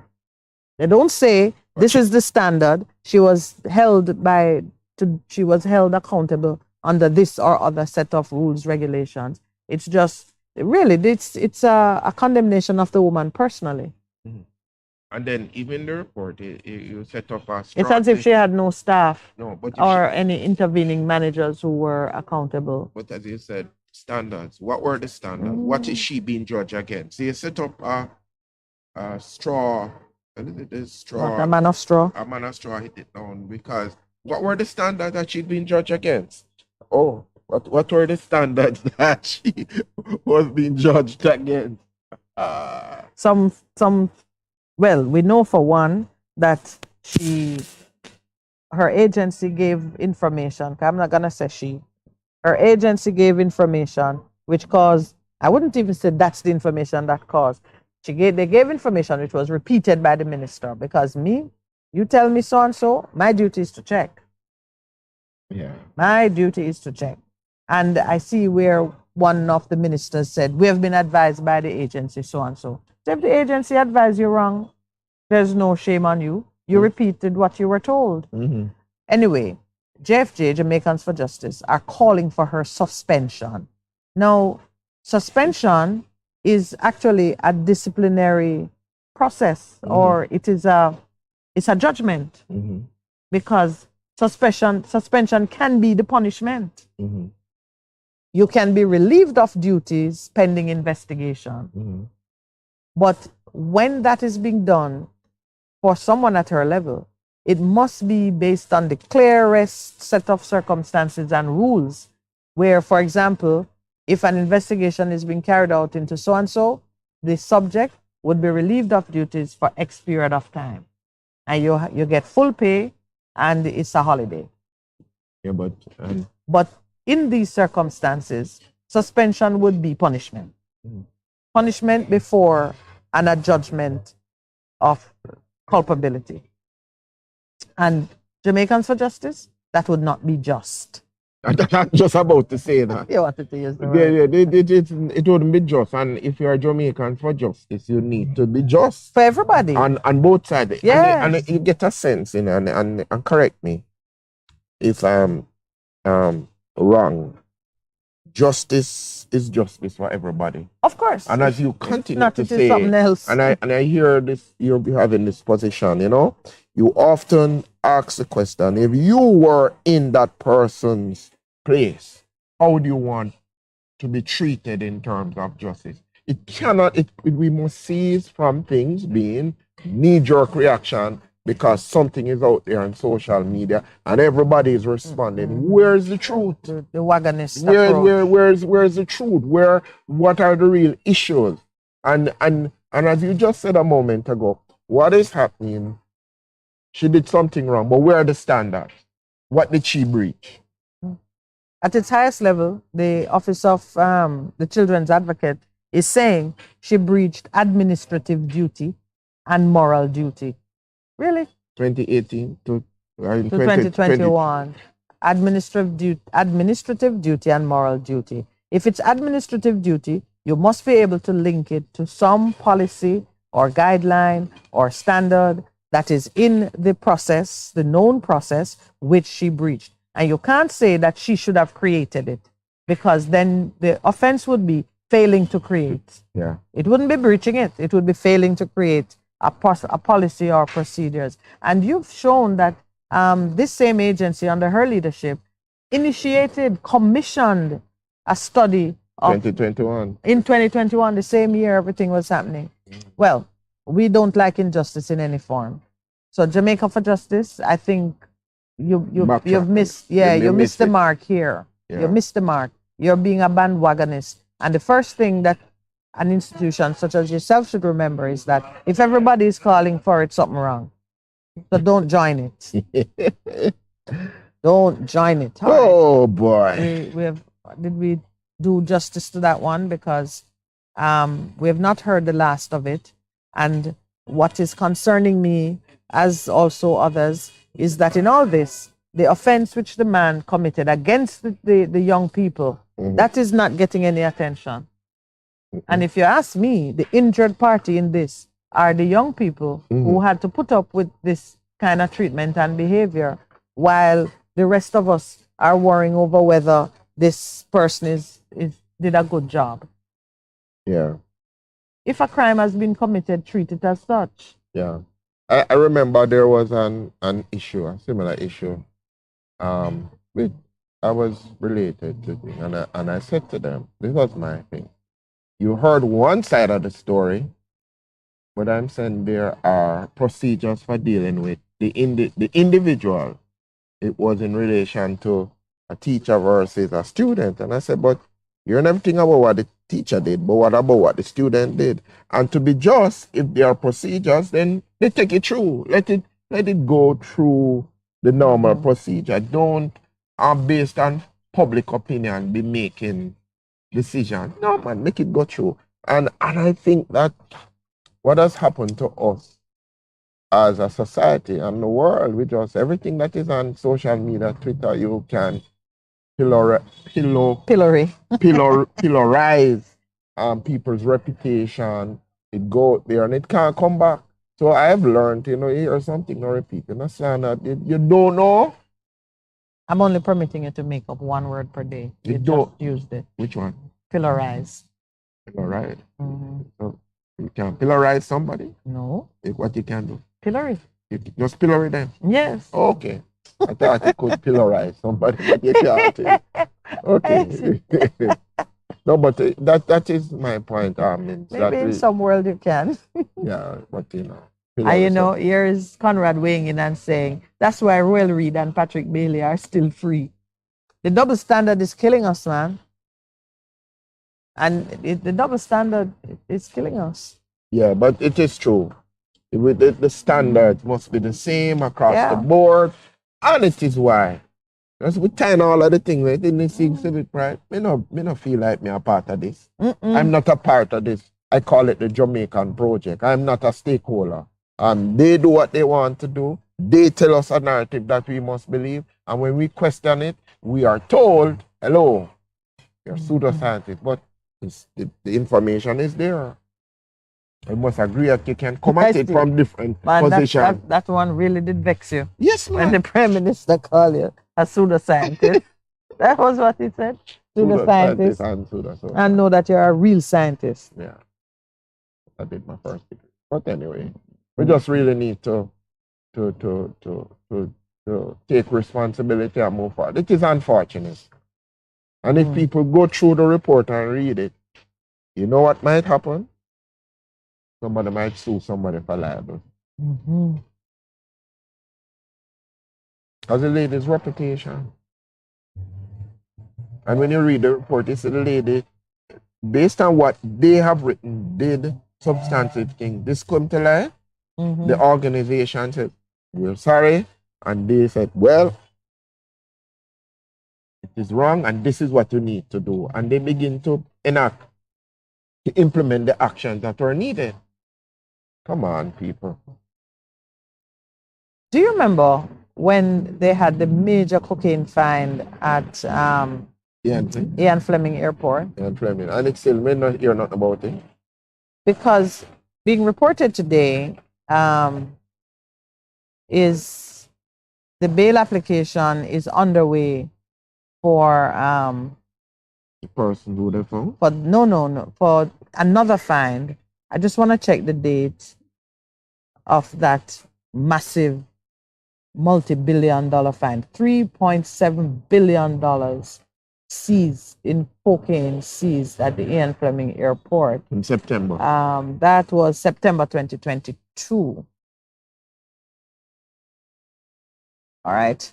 Obviously, the one that happened with Michael Phillips' half-brother, well, they had him on spot, so that's no mystery. That's not a mystery as to why it got before the court so quickly.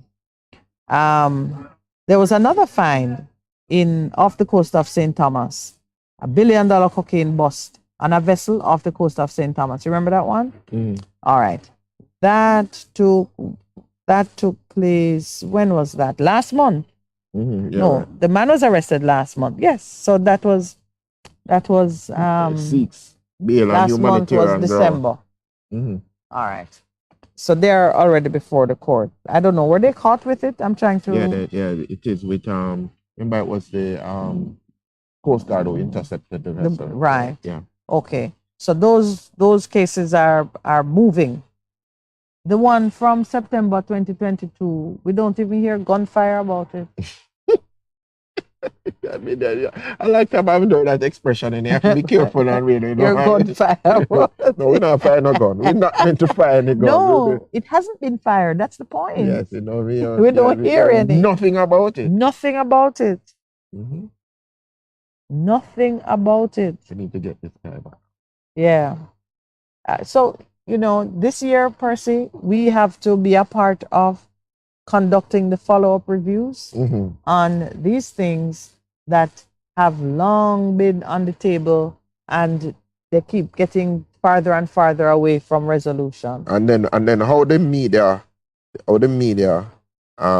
facilitates that is that it's the headline, but nobody follow up to say what is happening. Because what has happened since. Yeah, because that's how you keep it out of the public's domain, because I don't report on it, because they call it 9-day wonder. Yeah. 9 day or 7 day? 9-day wonder.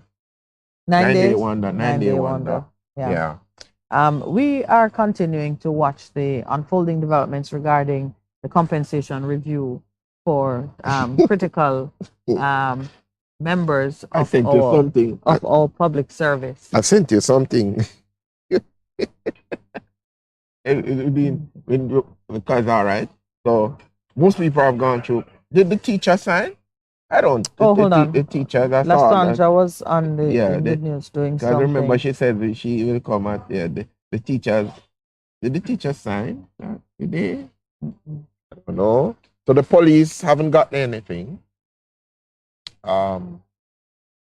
Most members who work in the public service have gotten something. I'm just wondering if did the teachers get something? Well, that one you have to check for me, because the police haven't got anything, because here James said we're not settling for crumbs. We're not going to take the crumbs. The Jamaica Police Federation served notice that until the government serves up a much improved package, it is not prepared to sign any wage agreement. They are resolute in their position. They also have to be continuing on the job, and they are working under state of emergency conditions in half of the nation. So the pressure must be mounting in terms of, the hardships in the pocket. And all of this doesn't bode well for Jamaica. And at the same time, you have the security guards This is the other side of security, the private sector side of you remember security. that ruling what was made? Them not getting You have the security guards not getting any joy where that is concerned. Sometimes I see them out there doing their thing because they're on the front line at most government offices and, you know, banks and big business that you go to. I saw that. They're the and I ones was you're wondering what meeting, to and them because every that time I ruling see was them, I made like wonder. in July when it was Yeah. when David Batts and the other two people made that ruling. More than 6 months ago now. Yeah, and nothing. Nothing. You know, me not talk about no gunfire because they might come something there and say, you have a gun somewhere in a mind. Yeah. But I made mention of it, and I have to pull from a little conversation that started with one of our callers yesterday. When it's yesterday Sheppy called, or it was the day before. Oh, that conversation with Sheppy about laborers can get $4,000 a day, and per Sheppy that can allow him to build a little one-room house. That was a long time ago. But there's nobody's dream to build a little one-room house. Not anymore. You can't have child and wife and run things from your little one-room house. No, it doesn't. We have to create a bigger, better vision of what our people deserve and the things to which they are entitled as part of the promise under the Constitution, which is the covenant. Mm-hmm. It's little one room, lean-to house or catch up somewhere. Nobody's dreaming about that. Nobody's aspiration is to build a little one-room house. If it turns out that that's what you have to do, then you're looking at it as one room at a time. That's how some people start. So I've observed move around the place. I see somebody start, and then you go like the lady who was complaining in Hanover that it's 15 years she building her house. Well, she wasn't complaining. No, she was complaining about the fact that the people have invaded her yard because of fool's gold. Yeah. And she said nobody never want to come and build the pit, and now they're doing what they're doing. And so some people start, this is what we start, and they have a vision for building an expansive thing. And so you're correct. You are very much correct in that. You start there, but the whole thing is to keep adding as yes, resources. it may be to one allow room at you a time, but you certainly, that's not the entirety of your dream. No, it's not. And to those persons who think that we just want to give them enough money that they can build a little room, that's why they're not coming to work with you, because your vision for them is too small. And it's just you giving them survival. And when you can pay them more. You don't want to share the wealth with them. You just want to give them enough they can find their way to the job on tomorrow, and then by Wednesday, Thursday, they need you again. But I was walking by somebody yesterday, and I was over here in a conversation. She was saying, no, me not take the work there. They give me minimum wage, and them said they're not going to pay me more simply because me can't walk to work. She said, but me can't live off of that, so me not take the work. That was the lady, that was her final conclusion. She said, I was talking to a gentleman, and I just was walking and was over hearing what she said. No, me not go. Them can pay more and they can pay better, but because the person said, I can just walk to work and think, they're not going to pay me more. And they can pay me more. That was our contention. But so step out of each other's pocket for a moment and look at the value of the work. That's how you do it. Look at the value of the work. The value of the work comes out of two assessments. It's intrinsic value based on what it contributes to creating. And then there are some market considerations. What are other people paying? And therefore, if I don't hire this person or if I don't take this job, could I get better elsewhere?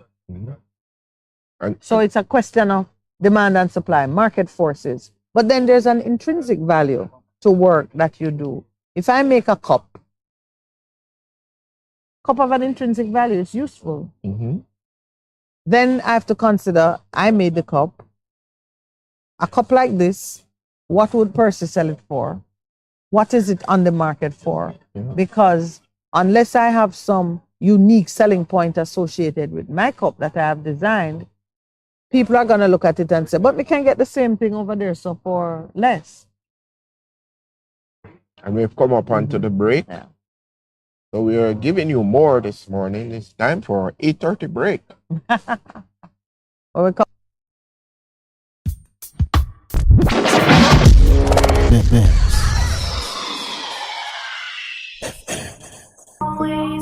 What should a taxi service do for you? On-time taxi service is more than just a ride to the other side of town. They offer clean and spacious vehicles, reliable service, and promise to always look out for their customers. They'll come when you call and take you where you want to go on time. From anywhere at all. You can call us on 926-3866. We are something special on the road. Half a tree. One already, 200. Ready, mama? Ready. Is this the confusion you feel when trying to work your way through medical systems in Jamaica? Try a dose of Ask Dr. Mary every Thursday at 5 to 6 p.m. Let Dr. Mary help you understand your medical problems and bring you to a calmer place.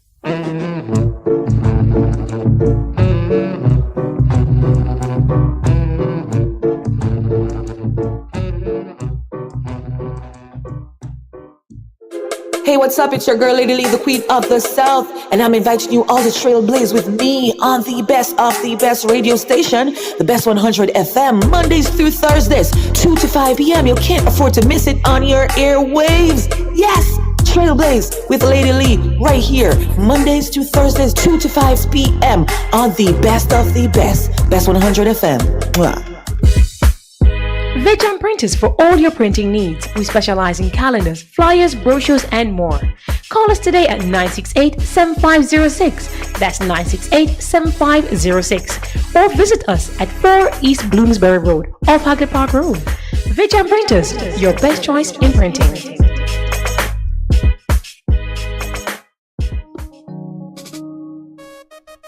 There will be days when you're too tired to move, to drive, but you think you have to because your vehicle won't wash itself, right? But no, you don't have to visit a car wash. 123 Mobile Car Wash will come straight to you. Yes, you heard right. 123 Mobile Car Wash is offering services in Kingston and St. Andrew and St. Catherine. We shampoo and detail cars, trucks, offices, and more. No job too small. Call us at 876-631-3400. 123 Mobile Car Wash. We come to you. The Morning Connection is not your usual talk show. We aim to stimulate discussion and chart new paths to self-empowerment. So please join us, Minett and Percy, on The Morning Connection, Mondays to Thursdays, 6 a.m. to 10 a.m. on Bess100 FM. It's good, it's better, but nothing beats.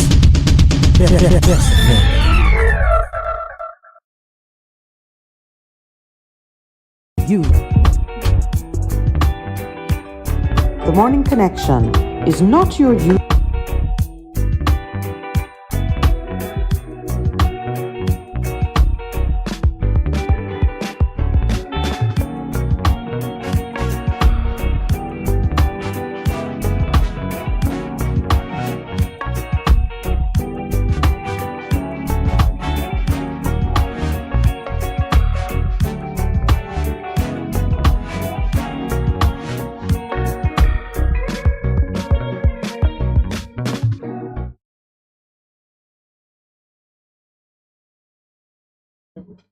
Good morning and welcome back. We had sort of taken our conversation around to looking at the intrinsic value of things as we consider what is happening with our public sector workers and even some of the private sector workers, because we have a concern about the security guards, private security guards, who should have benefited from the court's ruling that they are employees entitled to certain benefits. And if those benefits are brought on stream, we expect that they'd be more comfortable with their earning. Yeah, and it remains a concern that 5 to 6 months after the ruling, you have not heard anything from the government in regards to how we're going to move forward. But in the interim, the government they know that they were doing this reclassification exercise. And well, remember, the security guard is not the government. No, I know, but I know they know they were doing it. Sector workers, no. So that that in itself would impact what happens in the private sector, because how people normally do it, they use the government rate as a kind of a guide, and then they do other things in terms of up or down. But what has happened really with what government has done, they have had some significant movements in terms of what is paid to even the person lower down. So that must impact what is happening in the private sector. I mean, like with security guards and so on. Yes, right. Who are in the lower, paid in the lower ranges. Yes. They too should, to see something in regards to that. Yeah. Well, with the police officers are not satisfied, and we are putting them under increased pressure in terms of hours of work and the emergency powers that they have had to exercise during this time. So it is not reasonable, it's not right that they should be having anxieties about how they are paid. And did you notice too that in January, multiple advertisements for Teachers. No, it has started again. So, yeah. I know a teacher who called me personally and say, I got it. And this is a teacher who had like 30 odd years of experience in the classroom from my own personal. And she said, well, she's done. She's done. She's going to England. She called me just to advise, hey, I got my visa, so I'm out of here. And then her family follow afterwards. And so, and you're going to see a lot more of it. But we spoke about it, your nephew highlighted the fact that come January morning, and I have the Sunday Gleaner here with me, because I was looking at the advertisement. Yeah, there's a significantly more thing. Somebody related to me called me and said, you don't know any maths teacher. You don't know anybody who did it. I said, what? He said there are clear vacancies because the people are gone. The people are gone. So that's a source of pressure. But when you look at what's happening in neighboring countries, the countries that we typically head to when we are looking for other opportunities, the Americans have reopened an embassy in Haiti, and the Biden administration says they will accept 30,000 people a month from Haiti, Nicaragua, Cuba, and Venezuela. So that's a shift in their foreign policy position as regards those countries. But it also represents, you can see in it a recognition that they need people to fill certain jobs, because those immigrants, when they get to America, they're the ones that do a lot of the work that Americans don't want to do, are not happy to do. But also COVID decimated their labor force in some critical areas as well. So that means more opportunities, even for Jamaicans who are looking to go elsewhere, because what is happening in Jamaica is not giving them the best opportunity. The importance of our human capital to growth and development cannot be overstated. So we treat them bad, and other people prepare to take them and give them better opportunities, they are going to leave. There's no part in the covenant. This is not like the marriage covenant that's for better or for worse. They gone left you can't stay there. Because even there, them gone left you. That's what you say. They gone left you still. Well, when it comes to your country, nobody talk about civic pride in a country that don't take pride in you. So I just see a need for us to be very mindful of these things as the debate is raging in various quarters. You're trying to count how many advertisements for teachers are in the paper? Yes. All right. Where you reach so far? 28. And that is both 5 schools. You know, I love Haiti. Yes. And all things Haitian are of interest to me. They show a picture of the Haitians lining up outside the immigration office, hoping that their name will be called to get one of the coveted visas, or just an opportunity to be interviewed. Okay, so that's what's happening. So they can get to America through a legal channel without the boat ride and the craziness that happens on the Mexican border. By the way, Percival, Yes, the Jamaican man who was trying to get to Mexico through Panama, or he actually got to Mexico and was deported. Deported, I like yeah, it. yeah, deported. Yeah, deported. And was deported. I'm waiting to see what the Jamaican government is going to do with regards to his complaint that he was beaten and abused whilst in custody. The Mexican immigration police. I'm waiting to see it. We talk about standards. There must be an expectation. A citizen of Jamaica must have a legitimate expectation that if they suffer abuse in the hands of foreign nationals, especially government agents, our government would speak for us. You know, like when those fishermen were held by the American Coast Guard. Or held by the Colombians.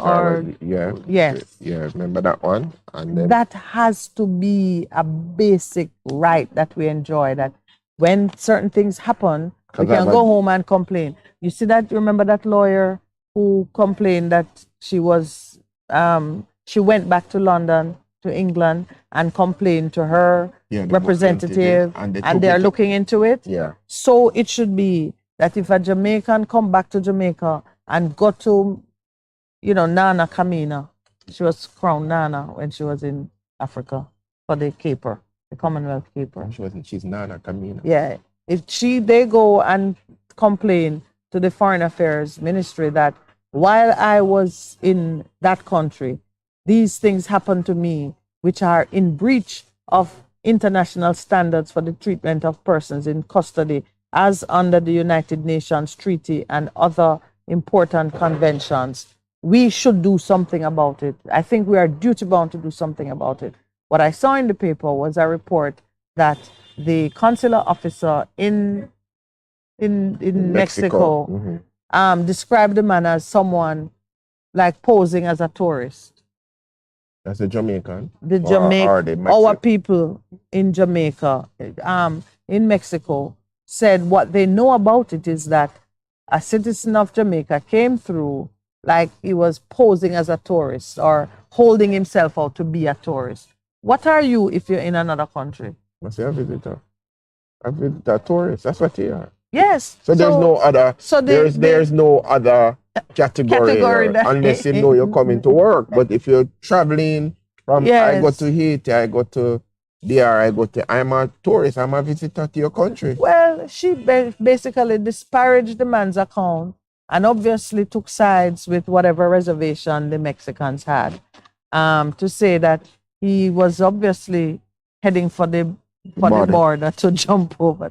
But you know what? Even if he were, even if then drag him off of the wall, still a visitor. And he is entitled to certain humane treatment.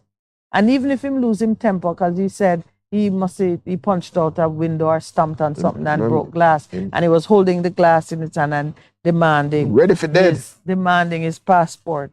And after he was persuaded to drop the glass, they gave him the passport. They then gave him a major beating, and at every other occasion.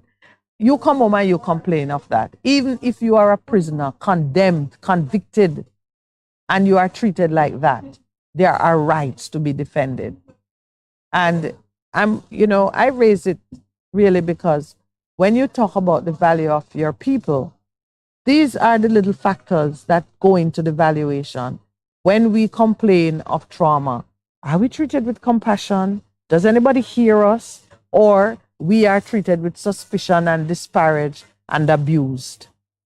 Yeah, but it's true, because if you're a Jamaican, even if you're a Jamaican, that is whatever. In custody. You're convicted of a crime. You're still Jamaican. You're still Jamaican. And certain treatment is unacceptable. And if you complain about it, your country have a duty.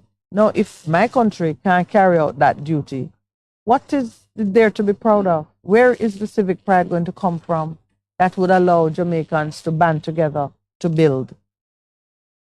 Because there's a bigger question, I think, which is what is the question?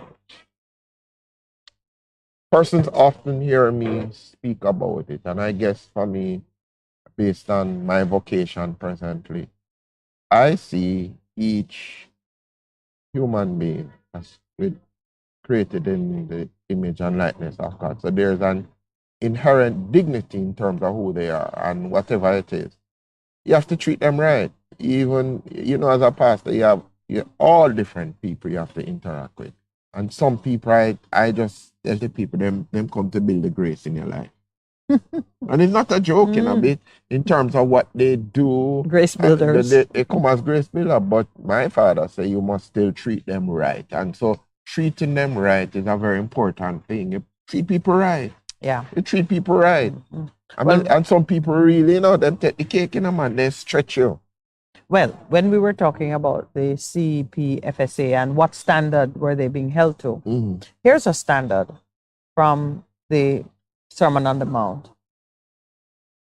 They say love your neighbors, but I say love your enemy. That's what it says. It says love your enemy. In Matthew 6, if you treat them the same, like you're not different from them. And it makes the point that there's no credit in loving those who love you. No. Or in being kind to those who are kind to you. The real test of your humanity, the real test of your heart is when you can be kind, decent, loving, honorable to those who abuse and persecute you. And I mean, if you tell you, well, you can't tell me the story too. Hey! But you can tell me yours. There is this story, man. And some of the times you see things happen, and you have to trust God. In terms of He's gonna work it out. He says I said it earlier in the week. He caused all the things to work together for your good. To those who love God, who are called according to His purpose. I remember. Every time I think about it, I just laugh. I was working on a program with some individuals, and they were very troublesome, but I told everybody in the place that I work, you have to treat people good. They are people, even though they are still people. Even when they behave like animals? Oh, they are still people. You treat them. Anyway, so animals are cool. Yeah, in this instance, what happened was one of the ladies, because it was a lady, stepped out the line, and I said to her, you can't behave like that. And I said to you in a minute, the only thing the lady had left to do was to lift up her dress at me. I know when a woman lift up her dress, you know when you go, what it means. No. You don't know what it means. Please don't tell me. But I think the producer can relate to that. No, you can't. I speak for him.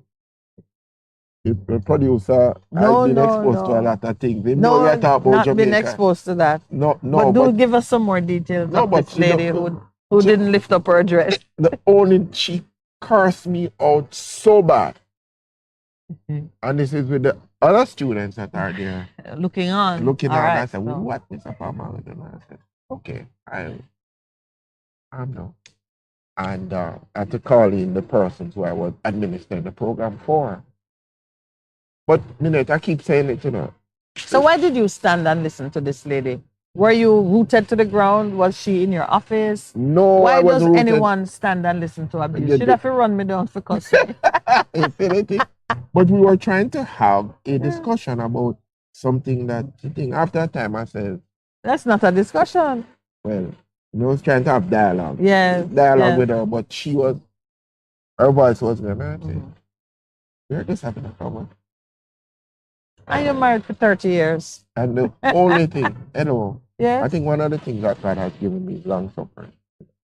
No, don't bother say that while Michelle listening. Make it sound like she was the grace builder. No, I'm not saying that at all. I know you're not. I'm teasing you. But and people can understand what I'm saying. Because when a woman and she come. Bird. And this is on the job. It's on in a work environment. Yes. I said, okay. That's not long suffering. That's bad strategy. Okay. All right. You say what you say. But anyway, I called in the person who administering the program and I said, I'm going to move this out of here because they've given me. So you expelled her?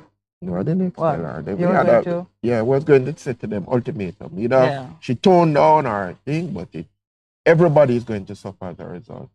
And they said, okay, she apologized in front of the school population and thing. But you know, out of that experience, on reflection, another big agency was looking to do something, and a social worker would work with the program, said to them, you know, give it to this man, he's long suffering. You try that first. And they came and they looked at it and they liked it.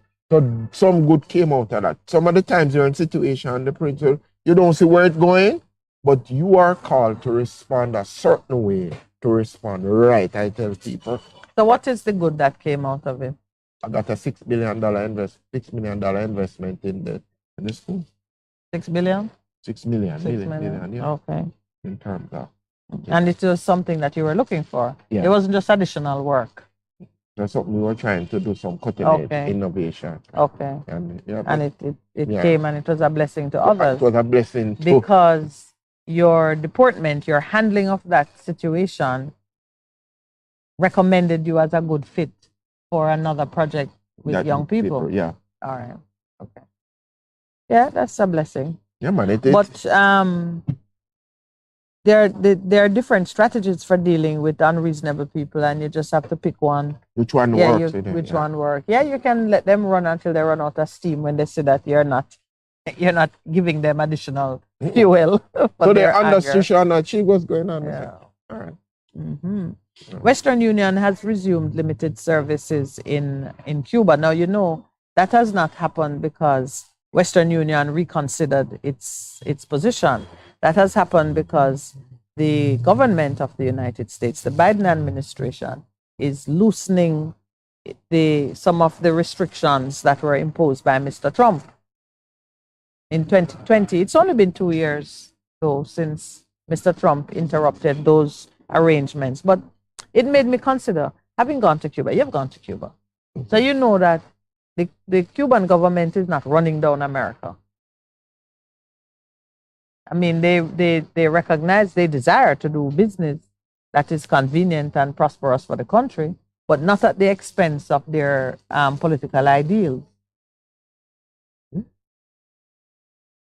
I'm listening. Cuba clearly got along without Western Union for 2 years. Yeah. And it just made me wonder to what extent, because remittance agencies don't bring hard currency into your country. Because you get paid in the currency of your country. The hard currency stays in the jurisdiction of the sender, and the equivalent is transferred to you. In your currency is transferred to you. Mm-hmm. So it just made me wonder how we can recast that sector to just turn it around. Maybe the hard currency should come.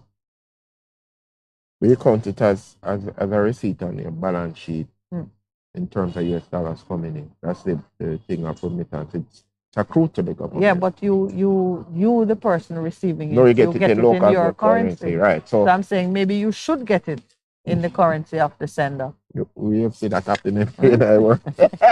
Well, Cuba should be. When Western Union says to Cuba, I want to come back, Cuba should say, well, send the money to my people in your currency. But isn't that what happened? Not the individuals. You don't get US dollars. No, it's not like when you do a wire transfer. No, me and you don't get it in US dollar, but it is accrued to the central bank of the country. Right? Yes, but why should the central bank have it? Yeah, and I get in local currency when I could do much more. You know, but that's how it was. It just made me consider. It's government to government. The government, you know, the government will be government. When you have an opportunity to you think they might do that for their people? Oh, jeez, really now. The Cuban government never do that. That is one of the pipe dreams. Yes, they're dreaming about it. Meanwhile, in Zimbabwe, because now I want us to include talking about Africa as often as we can. Current affairs Africa, not Africa of, slavery has ended, let us go home. But what's happening on the continent of our forefathers. In Zimbabwe, the government is threatening healthcare workers with jail if they go on strike. You mean like Remember what they're that? doing in Britain now? Oh, they threaten them with jail? No, that's what I remember. They're on strike. Someone, yes. if that is what they're going to do to the services there. Mhm. But Zimbabwe, oh wow. They've brought in a law that bans healthcare workers, such as nurses and doctors, from prolonged strike, imposing punishments of up to 6 months in jail. But defiant workers or union leaders, state-run media, and government. What if everybody does decide to go up on strike? Am I prison for lock up everybody? Yep. You think they have that? Of course not. But you see, it's why that sort of approach to solving social Don't problems make no sense don't at work. all. It don't make no sense at all. But you know what has happened in Africa too?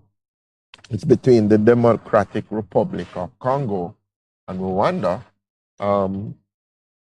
because of what is happening in the Democratic Republic of Congo with the civil war with the M33 and whatever is happening. And the fight really is over the resources of the Democratic Republic of Congo, because we've seen it where you see a whole heap of child labor, you know, is happening in terms of the minerals that you're using, in terms of the electric vehicles and so on, and you see it. And just bear in mind that the consumption it's over in the West. And Yes. Yeah. And so the guy said, I lock in my borders, I'm not allowing anybody. The Rwanda president who came to us said, no, Minett stay. And the guy saying, what about human rights? That makes sense to you? What You about human rights? you are the president of the Democratic Republic of Congo is chastising Rwanda for closing its borders. They fix your problem at the yard. But he's saying, but the M33s, you guys are supporting them because they are on a ceasefire. So, it pains me. It pains me deeply that there is so much resources in Africa, the continent of Africa, and yet what we see happening is just the few persons who are in control who are reaping the benefits of it. Something wrong with that. Yep. Something wrong with that. Something very much wrong with that. Oh dear, I just see Conrad said, stop it Minett about Nana. I did stop. I only called her Nana Don't once. think about it, Nana. Yeah. My cousin was giving that thing Nana. F-O-Kum. That was all right. When she went, I remember I told my cousin who worked in Africa, Botswana, and then she just decided to find her ancestral roots, and she told me about the journey. She says, I just take a bus and I'm going, but the closer I got to the place, it was something was pulling me there, and then she finally reaches with it. Come off the bus now she going, and she just felt an urge to go to this place. To dramatically run into her. And then they say, oh, why did it taken so long to come? The tribal elder said to her. And they gave her the thing, Nana, and she has a something like that. So that's Queen. Yeah, Nana, Queen. It's Queen, yeah. It as you were speaking, it brought to mind what Dr. Barrow was saying to us yesterday when she spoke about the dream she had. Yes. This black woman with white hair appeared to her and asked her, what are you doing? And then say, you're doing nothing. And showed her, wow, the atrocities of slavery. So graphic. That is a vision that you don't want to have twice. It's an epiphany she had. Like a Saul to the Damascus Road experience. Yeah. Oh, it's time for us to... Right, we're going to take our 9 o'clock break now. We are expecting to be joined by a surprise visitor. I love the surprise visitors. So stay tuned. When we come back, we have a new voice to introduce to you. I don't see him yet, but I expect that he will be here anytime soon. We'll be right back. You're simply the best. Better than all the rest. Better than anyone. Anyone I ever met. You're simply the best. Bess FM-100 on your dial. Keep listening. Half a tree, one and drive, half a tree. Bossy, how we do I take taxi style? Jano, I want to tell you, say, at 2 months now, my transmission mash up, and me check everybody and can't hear nothing positive. Yeah, hear me? Yeah, waste all that time I shop around and never call the experts. Winters Auto have them. Them have over 35 years of experience and them diagnose the problem and get back your transmission brand new. For them service excellent and efficient. Trust me, man. Yeah, hear me? Call them at 929-7040 or go to them at 106 Maxfield Avenue, Kingston 13 and talk directly to the boss. Just tell them I'm me, send you. Wow, you big star. Yeah, man, respect my boss. Yeah, try calling her, cause trust me. Waiters Auto Spares and Repairs, good afternoon. Ah, what a relief. What should a taxi service do for you? On-time taxi service is more than just a ride to the other side of town. They offer clean and spacious vehicles, reliable service, and promise to always look out for their customers. They'll come when you call and take you where you want to go on time. From anywhere at all. You can call us at 926-3866. We are something special on the road. Half a tree. 100, 200. Ready, mama? Ready. Is this the confusion you feel when trying to work your way through medical systems in Jamaica? Try a dose of Ask Dr. Mary every Thursday at 5 to 6 p.m. Let Dr. Mary help you understand your medical problems and bring you to a calmer place.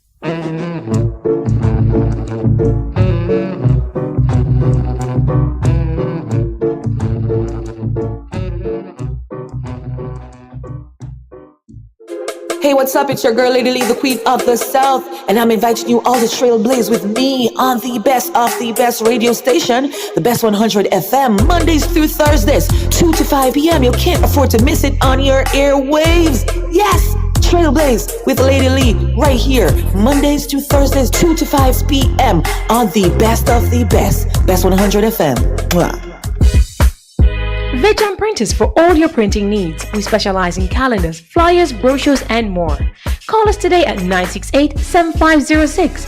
That's 968-7506. Or visit us at 4 East Bloomsbury Road, off Hagley Park Road. Vejan Printers, your best choice in printing.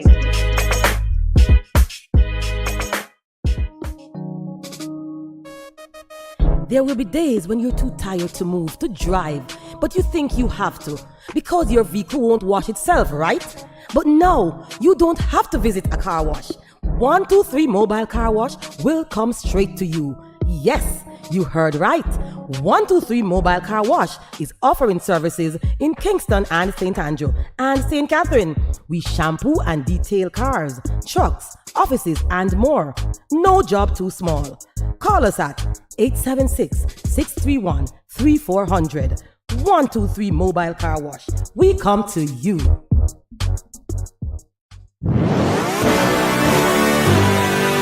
Jamaica, we're going up and not under. No more slaves any longer. We were once weak, but now we are stronger. Join me, Darren Chosen Smith, Mondays to Thursdays from 10 a.m. to 2 p.m. inside Lifted, right here on Bess100 FM, 100.1 to 100.9 FM. Tune in and be informed, motivated, entertained, and spiritually lifted. Your weekdays will never be the same again. Mondays to Thursdays from 10 a.m. to 2 p.m. inside Lifted on Bess100 FM, 100.1 to 100.9 FM with yours truly, Darren Chosen Smith. Tune in and be lifted. Let the redeemed of the Lord say so. Let's go. So the pain will never come down. The Morning Connection is not your usual talk show. We aim to stimulate discussion and chart new paths to self-empowerment.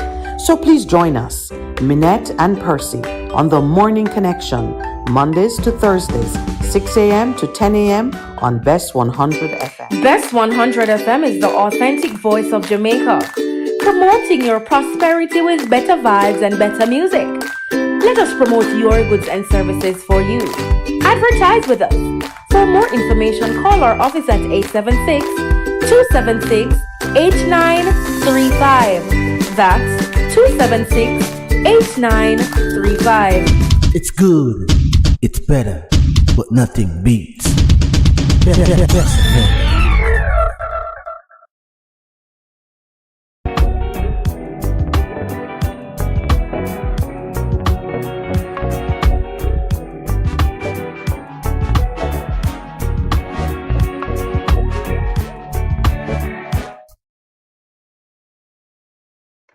Welcome back as we enter the final hour of the morning. I say again a special good morning and welcome to those of you who are joining us. Maybe it's for the first time and you catch us on Free Flowing Thursday when Percival and I indulge ourselves by just following up on any issue that moves our heart. On Thursdays, we don't usually speak to callers, so it's a little indulgence. That is just for the hosts. And I see Big Truck is making fun of us this morning. Big Truck said, I dress up. You put on your outdoor clothes this morning. And yes, he's right. In the beautiful natural setting of the Ligani Club Garden, we are, we dress a little differently. And then he says something now about Percival. Percy, you gotta talk to him about this one. He says, I see you all dress up. Pastor too. He looks fabulous with his makeup and powder on. I'm a dead with laugh. And I'm a dead with laugh, as Pastor put it. I suspect, Big Truck, it's not powder. It's his beard. His beard. I'm going to start sporting a gray beard. It's the gray beard. Oh, jeez. After 29 years, you're in your 30th year. After 29 years of marriage, you finally want to do something that Michelle will find unforgivable. No, man. Because if it is properly lined up and thing. No. Yeah, that's not the man she married. Properly lined up. But that is very interesting. Because the woman I married, this is the natural and all of them things. And yeah, but she's still natural, man. I've seen her. Usually different faces. She had an afro? She had an afro, and then she had sister locks, and then all of the different things. So me. Oh, so this is your moment of revenge? You can't. Not no revenge at all. Why? Mr. Producer. Mr. Producer. Mr. Producer. I'm going to discuss with her. You're not permitted to be vengeful, but here's a feel-good story. Troy Institution, a primary school in Troy, the community of Troy, South Trelawney. Which is where Veronica is from. This school is 139 years. I wonder who owns the school. This back door at the Moravian Church? I don't know. I find that so fascinating. Yeah, whoever started it. Anyway, they are going to rename a primary school after Veronica Campbell Brown. It's going to be Veronica Campbell Brown Primary. The whole name. Taking the Campbell Brown. She's a wonderful person. Not just Veronica Campbell. Because she named Veronica Campbell Brown. Yeah, then suppose she get married again, Lord forbid, and she becomes Veronica Campbell Palmer. The name of the school going to change? Veronica Campbell We need Palmer. to rebrand. Yeah. That you know who it is that they're talking about. Yeah. So Veronica Campbell would have been fine. In fact, anyway, that's not the point. Minett, don't follow the red herring. She set up the red herring. I don't follow my own red herring. Yeah. It is Free Flowing Thursday. Yeah, so the school is to be renamed Veronica Campbell Brown Primary in honor of our own Veronica Campbell Brown, who hails from that community. There's a picture of the school. Come, Percy, look at it. The last time I saw something like this, and not in the state, but a similar design, when I was introduced to chattel houses in Barbados. That's what it looks like. Yes, with the wooden cladding, it is sitting on a concrete plinth or a foundation. So you can take up those. You could take it up and move it. And then I used to see these very quaint houses. After I knew what they were, I would see them on the sugar plantation, they were still in Jamaica up to a point. I'd see them in Westmoreland, and I've seen these small wooden houses sitting on a concrete foundation, and they're called chattel houses because you can transport them. So the school very much looks like that. And if it's 139 years old, you know that it was really dealing with the children who had just left the plantation, pretty much. When you name a school in that condition after a very modern, current, young athlete who is of style and favor, you're really asking her to spend her money to build a new school. Of course, you couldn't have your name on this and it remain like that. That's the cottage. Where's the rest of the school? They don't show the rest of the school. The school. I don't do that. I don't think the cottage. I don't think it looked much different from the cottage. Anyway, it's a great thing because if Mrs. Campbell Brown takes it seriously, and I'm sure she will, she will immediately mobilize some huge resources behind it. Wow. You think that's what it is? I hope that's a part of it. It certainly is to acknowledge her contribution and to associate a long-standing institution in her community with her great fame. So I'm sure that is a part of it. But I've seen, and you've seen it too, I think you may have even commented on it, where you put the name of an iconic person against some institution, monument, a square. And what happens? And then the place gets run down and look terrible. And if I were any of those persons, I would ask them to take my name off of it. You are so wonderful. Boy, may I tell you? No, but doesn't it? If it is named after you, or it's named in honor of your excellence, and it looks decrepit and degraded and horrible. If maybe there are some places where you can make a contribution of a certain magnitude, and it entitles you to have a town or a place named after you, but your commitment in gaining this honor is to fund its upkeep and maintenance. And you know, Troy Primary is owned by the Anglican Church in Jamaica. Yeah. I just try it. Former slave owners. So what needs to happen is the Anglican Church should probably step in and say, you know, we are going to mobilize some resources in regards to moving this thing on. You know, what I found significant is I just went to some information that I had, school directory, which a significant amount of schools, because of the push after slavery to educate the slaves. It's the schools that started it, and the Moravian Church has played a significant role in the parishes where they were, which is in Westmoreland, Hanover, and St. Elizabeth. And if you look at that, so the Roman Catholic Church, United Church, which used to be which is an amalgamation of Disciples of Christ, Congregational Presbyterian churches to become the United Church. Have a whole lot of. All right. Let me just wrap up this with. I was looking at the story and trying to find what Veronica Campbell Brown herself is saying about this change. This is what Campbell Brown had to say.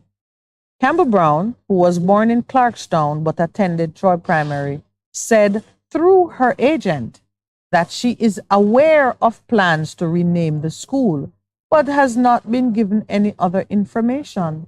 As such, she has no comment at this time. She's not even in a position to say, it is an honor, and I have a passion doing this or that, and I would use it to bring some change to the school. But they're going to refurbish the cottage. When you're speaking the thing, you perceive it right there, sir. No, mercy. They're going to refurbish the cottage. The cottage is the same age as the school, 139 years. So you see, the school don't look much different from the cottage. What is it? They're the same age. No, it said the cottage is the same age as the school. So if the school had been renovated recently, they wouldn't be talking about. Allowed to fall into a state of almost ruin. We appreciate refurbishing would be good along with refurbishing. It would be good if, along with refurbishing, bathroom facilities for teachers can be constructed. Presently, we share with the students. Dear Lord. So you were right. You were. It was not a red herring. It was not a red herring. Good fish. It was not a red herring that you went along that path. But Percival, if you are seeking to put somebody's name on an institution as a bid to honor them, shouldn't you be consulting with them and saying, we're thinking of doing this? Maybe there's a range of places we could choose. What do you think? What do you think? What do you think we can do? They want to give her a 139-year-old relic of a place to put her name on it and then put her under pressure now to make it live up to the excellence of her own name and performance. My dear sister. That would be a hard pass for me. I would build my own school, please. Give me land. And I'll build my own school. Yes, it's a way to go. Yeah. All right. So, you know, before I need to comment, there's a whole lot of activity here at the Ligani Club this morning with breakfast place full, so they have to be going on to the patio. And I said that. Oh no, I didn't see that, Percival, but I respect your eagle-eyed observations when it comes to breakfast. You've been depriving me these last couple of weeks. I said, let's go into the studio. Sure. Breakfast. We know Percy missed breakfast at the club. Let's give a shout out to JD's Urban Pub. Oh boy, they have been champions with us, supporting us in our move to have free-flowing Thursdays with breakfast. One of the benefits, of course, is that we are royally fed and watered whenever we are here. And Percy, for one, missed it. If you are in the New Kingston area, you have your choice of places to stay and to dine, but the Ligani Club is first among equal, and JD's Urban Pub does serve delicious Caribbean fare, Jamaican fare, with a little Italian twist or French twist most times. Everything is about fusion cuisine, and Chef Jason Del Valle does a wonderful job. And the ladies who serve and make us comfortable here. I got my warm water on time. That's what I wanted. And I got some cold water also. With a little bit, a squeeze of lime in it? No, I did not request that, but I know if I wanted it, it would be done. Pastor, this one is all yours. Bishop Ron Edwards says, demons control Jamaica. He's speaking... Demons control Jamaica. You're speaking at the Non-Geographic Formations #2 Chaplaincy Services branch of the Jamaica Constabulary Force. This is their New Year's prayer breakfast. You know that last year I spoke against those prayer breakfasts, which are just equivalent to me of the Pharisees standing in the square and praying loudly and saying, "Oh Lord, see how great and merciful I am praying for these wicked people who are not of my standard." You're not being very kind. No, I find it a lot of posturing. It is, but I think there is some mirth that comes out of it. If you remember the genesis of our prayer breakfast in Jamaica when we had the two warring political parties, and I think it was... So it has outlived its time, you're saying? It was good for that? It probably has. It was good to bring them together. Yes. And to do. And there's... Swallowship, you say? It's swallowship. It allows for fellowship. Yeah. And for understanding. And it serves its stuff in terms of... Its purpose in terms of engaging persons you never get to engage. You never know what comes out of those relationships in terms of what happens. Because I'm a strong believer in the thing that what helps you in terms of bringing about change is having relationships with persons. Because people that you can influence, you can't influence them if you're not in relationship with them. So, but the thing about demons controlling Jamaica, well, my take on it is that even as we are now, people say in the end times, and the enemy knows that he is in his final, what is it now? His final is hurrah. The enemy, the throes of defeat, man. Yeah. He's opening it up and doing it. Because some of the things that you see people do, and as somebody who has done active deliverance in terms of persons' lives, there's some behavior that you cannot explain by the call it the scientific method in terms of how people are. And in some situations, we spoke about what you call it again, generational trends and things. Yeah. And we know about principalities and powers, and you go into some communities and that is in operation here, and in order to bring about real change and deliverance, you have to approach a strong man. You have to bind him up and say, no man. Put him to ground. Yeah. Now listen to what your Bishop Ron Edwards said. My sister loves him, by the way. Loves Bishop Ron Edwards. Which one is his name? Maureen. My sister. That's your older sister? My older sister. The one that I met. I only have one younger sister, so. Okay. The rest are all older. Edwards said, I do not like when people disparage Haiti, you know that. So right as he began to make a comparison with Haiti and speak about Haiti in a certain way and Jamaica in a certain way, him lose me. But let me share with you what he's saying. He warned that things are so bad that the country is perilously close to disaster, mirroring the situation in Haiti, where political instability has been a long-standing issue.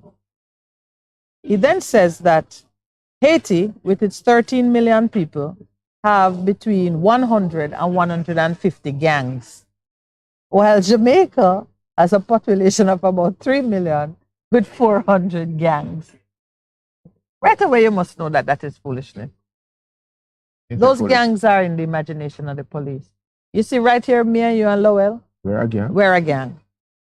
Me, Lowell, and George Neal, gang. No, hold on, stop. No, stop. No. Yes. So the statement, you are reading it, I don't know. It says in Haiti has a population Haiti have 13 million people. And them have 150. You say between 100 and 150 gangs. Jamaica have 3 million people with 400 gangs. Remember, where did you get that figure from? The police, I guess. He was talking to the police, so I guess. The police said there are 400 gangs. So yeah. It's drawing the comparison that. So the 300 information packages, are the leaders of the gang. 300 of them are the leaders of the gang. No, I'm more serious. No. I'm gonna give you the average size of the Jamaican gang. In terms of what they have told us? Okay. Yeah, then if you have 3 million people and 400 gangs, the average size of a gang is easy to calculate. Oops. Rats. I did nonsense there. But if you're trying to calculate, I'm not thinking about there, but it means every person, every other thing. But the point, what was he trying to say in your opinion? What is your thinking of it? Well, he's saying that Jamaica is nearing the level of chaos that exists in Haiti. And he's saying if gang activity is attributable to the decline in Haiti, Haiti only have 150 gangs. And see where they are. So Jamaica have 400. Yeah. So we should not be well aware. Based on that. We would be Haiti on steroids. Right. So that immediately begs the question, is a Haitian gang and a Jamaican gang the same in terms of the species of animal? It looked like the Haitian gang is a lion and our gang is a cat. Right. A kitty. Yeah, but if we can have 400 gangs, and he's still warning us that we might become like Haiti. But the deeper issue, what I want to contend with, as you asked me, do we believe that there is the bigger issue, demonic activities that is controlling the behavior of some of the people? Yes, I believe there. Yes, right. Yeah. Are they in charge? I don't think I'd have to ask Mr. Holness. Because Mr. Holness is very much in charge. Because remember, somebody had once said, that we have gangs in Parliament. So I don't know if he's speaking to that. But the whole thing of demonic activity in our country, We know there is. And we see it in terms of the preponderance of people depending on God rings and those kind of a thing. Yeah. Yeah. So, yeah. I don't know the way that he was going, if he did the right. Yeah. The analysis. Yes. And talking about Haiti that way, don't appreciate it, and it's not true. But then he says, we need, in these times, we can't have weak churches. That's true. We agree with you. We need churches that are strong, men and women of God who are strong. Yeah. All true. Yeah. In light of this statement, the clergyman warned the police officers that conventional service weapons issued to them by the Jamaica Constabulary Force are inadequate for the task at hand. Many of you use the guns and carry it as a symbol of authority, but there are other authorities that you need to use, and that is the power of God, because the guns that you have cannot shoot demons. No, and demons are what occupy some people's lives. I agree with all that true. too, yeah. Yes, all true. So we in agreement with some of the things that he has said. Yeah. Some of the things It's don't go down. the Haiti part don't go down well with me. You know the that way already. speaks So on. nobody say, it's like you have a bowl and somebody wave a red flag. in front. There What? they go. No, I can't. Yeah, but We're supposed to be surrounding Haiti with love and support and holding hands together to walk back from the edge of the precipice. Yeah. That's what we're supposed to be doing. Not look at them over there and say, you see what them there, you know, I want to reach there, sir. No, I don't take kindly to that. No. So the thing is, we see them, but we must reach out and say, come. Yes, we're walking together. Yeah, let's to walk pull together. back from the edge of the disaster. Because so long as they live, we know that God has the power to remove a nation from the face of the earth. In an instant.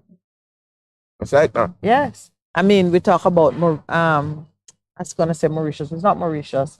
It is... I know you're talking about the country. Montserrat. Yeah. Yeah. In terms of the... Cover it with volcanic ash. That's it. Are you part of the country that where Greek and thing is that went down? Pompeii. Pompeii. Pompeii. Pompeii. That's it. Yeah, that's it. He does a good tsunami, a wave of water washed down everything. That's it. No, it's we don't have to guess whether God wants a nation to survive and what the state because is. that is his because intention. He has the power to remove it from the face of the earth.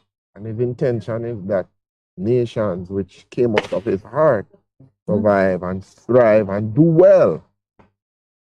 And it's also his intention that the neighbors play their part. I see persons are raising the question now of how communities can band together to parent children, even in the same report that the OCA did, Office of Child Advocate did. There is talk in it about villaging the super, something about raising the child, but they coined a phrase for it which escapes my memory at the moment. We do want to see more involvement or dignity, integrity, community. Those are my 3 words in 20. Dignity, human dignity. Integrity. Yes, guys, sound like you're forgetting your own words. Community. We focus on the right for every person, the human dignity that is present. And then we respond in integrity in terms of our thoughts and our actions towards people, resulting in community action that brings about real change. And all of that is hinged on responsibility that we take for ourselves and our family and our communities and this nation. And it's from top to bottom. And my friend to the right of my eye signals that it is time to take a break as we head for home on this our first full week being back on air. Yeah, back on air. All right.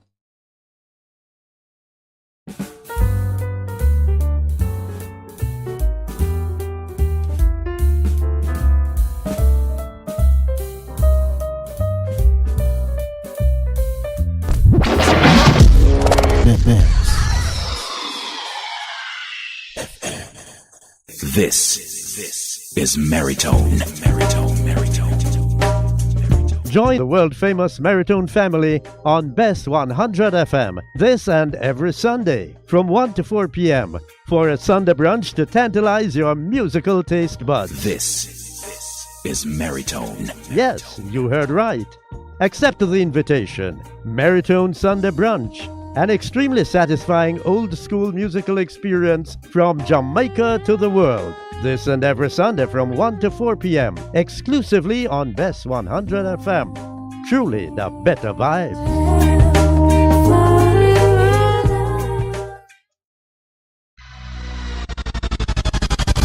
We'll be right back. What should a taxi service do for you? On-time taxi service is more than just a ride to the other side of town. They offer clean and spacious vehicles, reliable service, and promise to always look out for their customers. They'll come when you call and take you where you want to go on time. From anywhere at all. You can call us at 926-3866. We are something special on the road. Half a tree. One already, 200. Ready, mama? Ready. Is this the confusion you feel when trying to work your way through medical systems in Jamaica? Try a dose of Ask Dr. Mary every Thursday at 5 to 6 p.m. Let Dr. Mary help you understand your medical problems and bring you to a calmer place.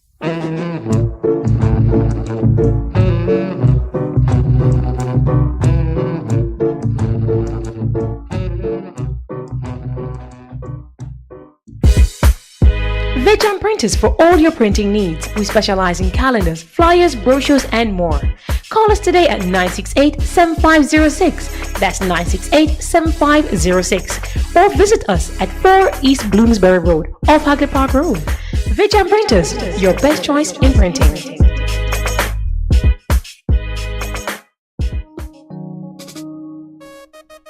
There will be days when you're too tired to move, to drive, but you think you have to because your vehicle won't wash itself, right?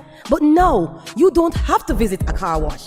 123 Mobile Car Wash will come straight to you. Yes, you heard right. 123 Mobile Car Wash is offering services in Kingston and St. Andrew and St. Catherine. We shampoo and detail cars, trucks, offices, and more. No job too small. Call us at 876-631-3400. 123 Mobile Car Wash. We come to you. Bess100 FM is the authentic voice of Jamaica, promoting your prosperity with better vibes and better music.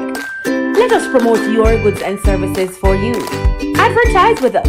For more information, call our office at 876-276-8935. That's 276-8935.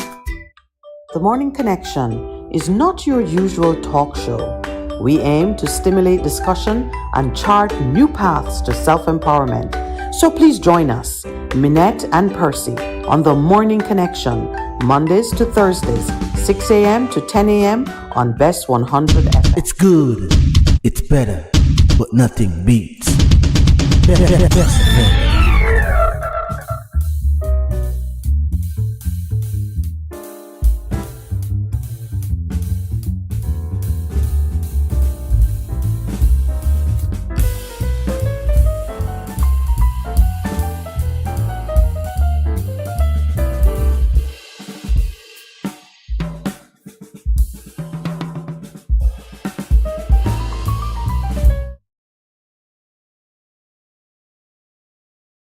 Good Wow. morning. Wow. Welcome back.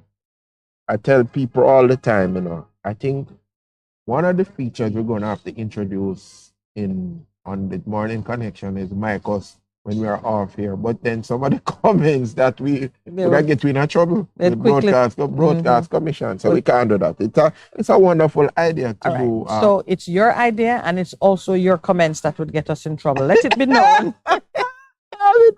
You're so quick, my friend.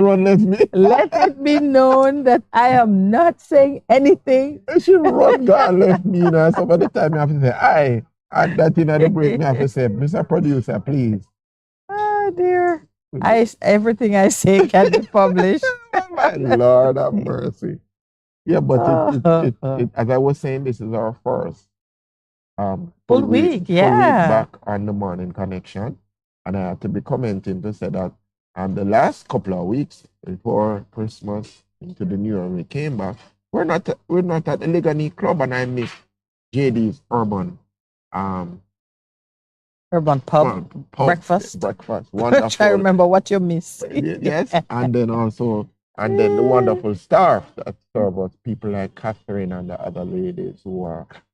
Catherine is always smiling. She just has a wonderful smile, And in that break, we just wish people for this new year a wonderful time, a time for me of restoration and things. But then I have to talk to the government and the people the princes of Ireland, and say, come on, can we, for this new year, turn over a new leaf in terms of not doing what we call knee-jerk reactions to issues that are there, because we've spent a lot of time this morning just talking about what's happening at the Child Protection and Family Services Agency, based on a report that has come out of the OCA. And you, with your training, has just pointed out to me that a lot of the language in the report is very emotive. And when we look at some of the facts that are there, one of the questions that arises, Mr. Robonsky, that's his name? Robansky. Mr. Robonsky. Roban, B-A-N. However you want to say it, but if what they have reported should have faced potential criminal prosecution based on what has happened. And there's also a report that we looked at that in 2021, the same Grange, what's the name? Gage Grange had introduced an audit, and it pointed to something that yes, you are doing basic care, but the basic care that you are doing, you need to take it up another notch if we're going to serve the wards of the state, which are children, very well. And that is so very important, because this present controversy that it's about persons who are not wards of the state, but are former wards of state. Adults. Yes. Adults who are getting a helping hand as they transition into the real world. Yeah, so that becomes a very, very important thing in terms of what is happening. So it's not a good note to start the year with in terms of what's happening, but some of the old issues have followed us over from 2021 into 2023. But doesn't it fit in the narrative that we were pushing at the start of the week, namely that you can build a new foundation? Yes. You can at this time take old trauma and create a new foundation. We have a new face at the table. If you're watching us online, you'll see that a beautiful young man has joined us. I know you said that. Better you said that me. A handsome young man. That was just to get the laugh going. It worked. It worked. Yeah. All right. Welcome to the table and welcome to the family. Thank you so very much. Yeah. You got to introduce yourself, because I only heard the middle of your name. That's what you've chosen. Yeah. It's resonating. Well, my name is Darren Chosen Smith, and I will be the host of the new show that's coming next week, Monday at 10 a.m., Lifted.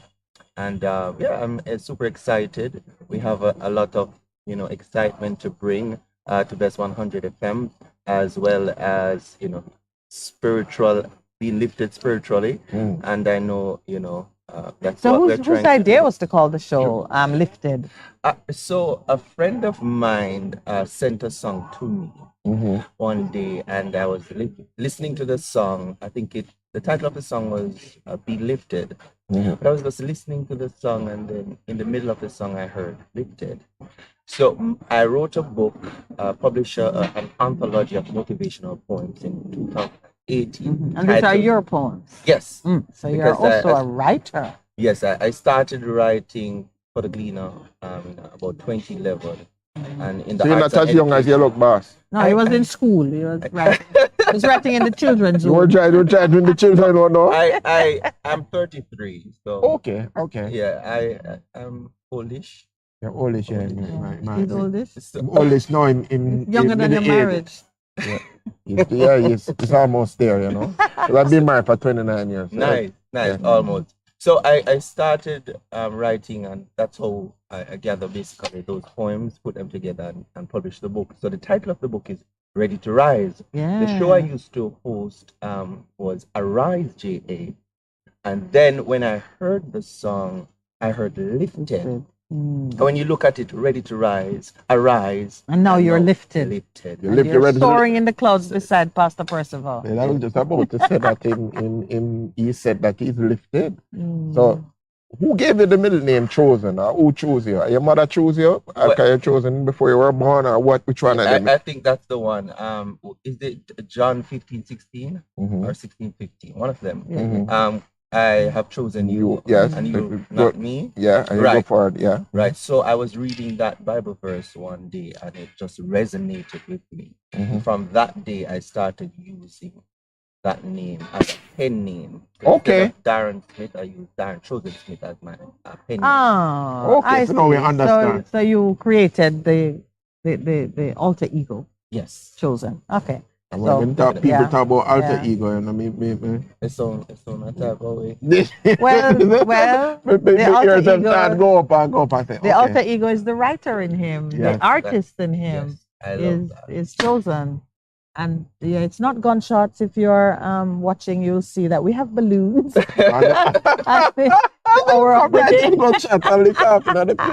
should be ducking. Yes, and then we say, these guys are tough, man. Jamaica is a rough country. Because we have people online, actually. We have balloons bursting. No, it's good to create your own identity that resonates with the talent that you have. But you're in radio. When did you come to the media fraternity? It was. I know it sounds like an interview, but we can't resist. No, that's fine. I like it. It was back in 2018.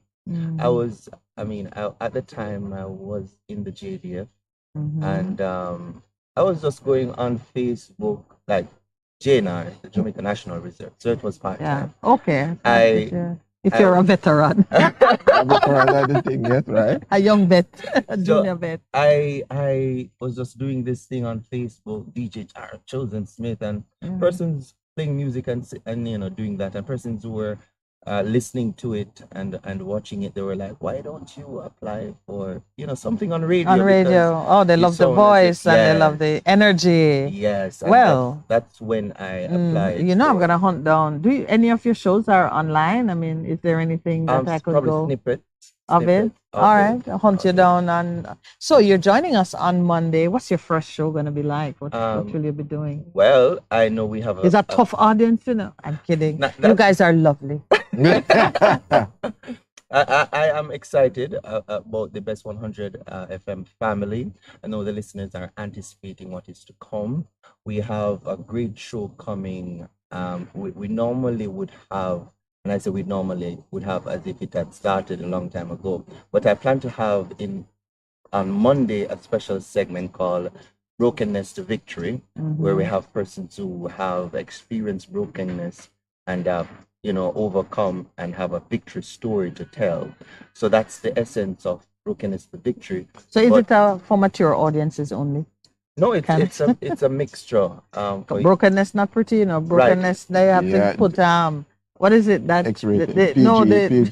right, parental guidance required. But the thing is, the story that is told, it can be guidance for the younger generation. Inspirational. Definitely. Well, who you call the younger generation? Your people or your photographers people? Well,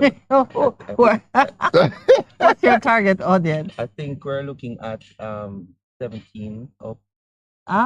Okay. What is that? What were the generation? Millennial. Z? Millennials. Millennials are getting old now. No, the millennials are getting old. 2023.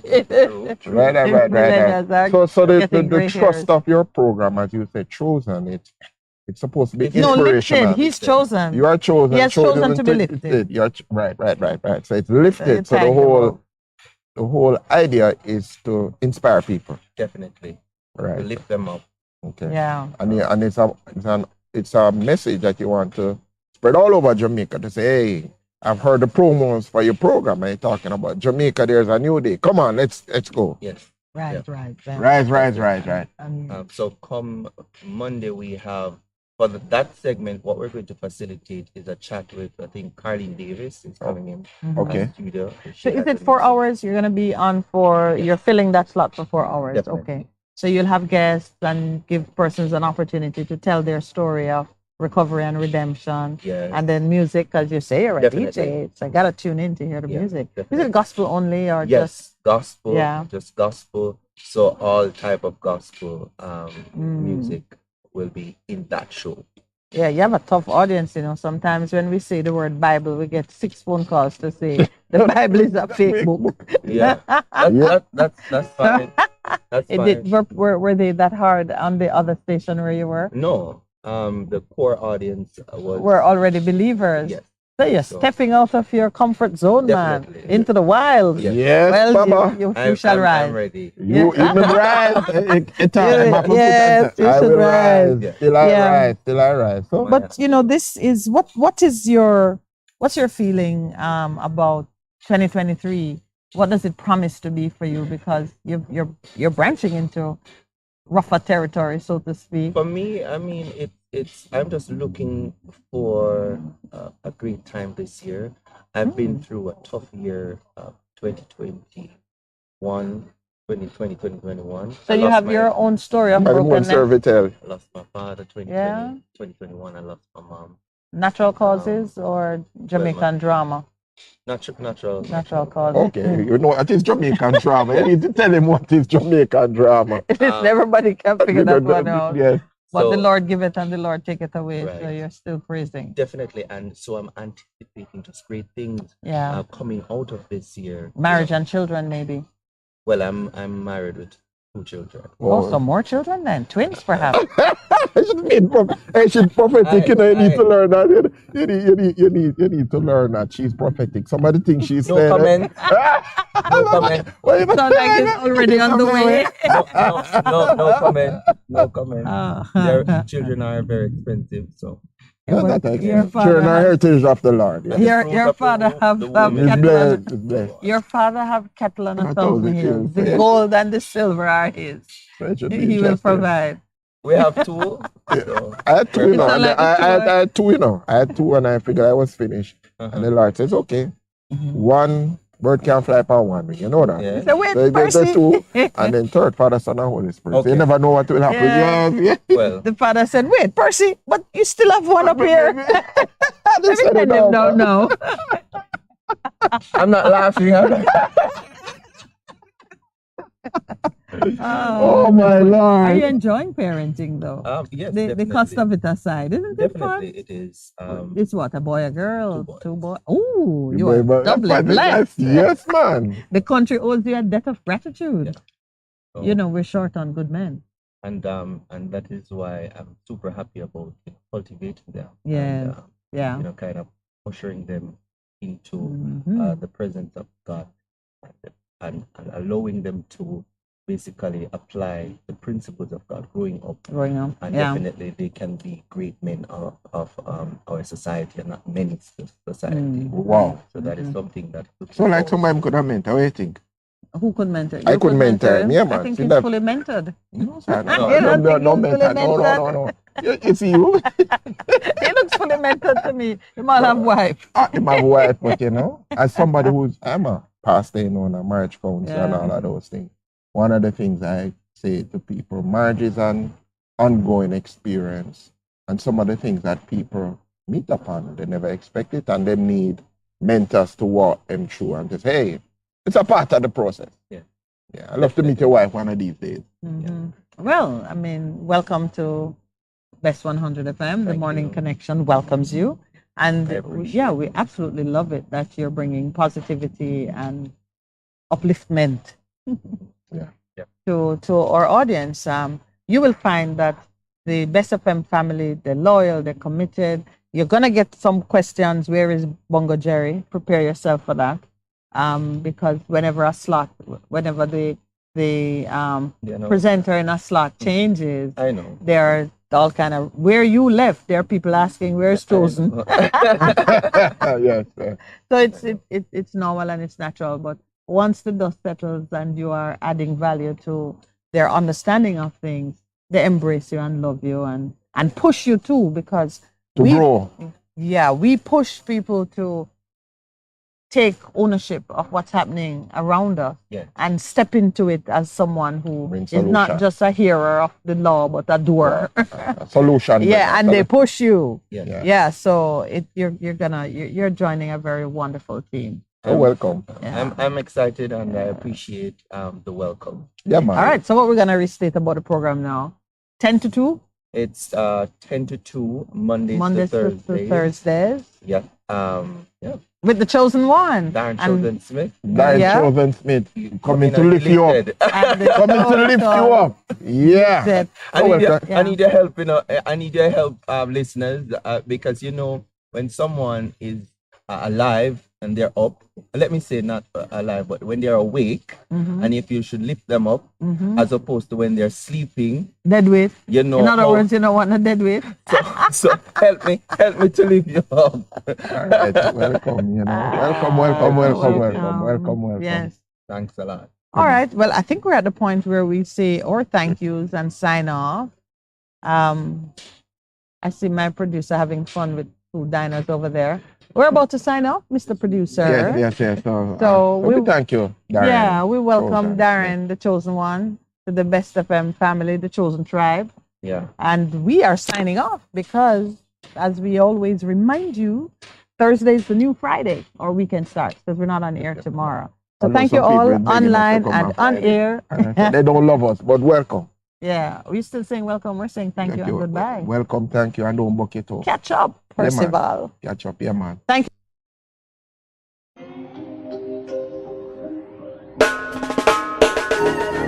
Are you ready? Are you ready? Are you ready? Are you ready? Are you ready? Are you ready?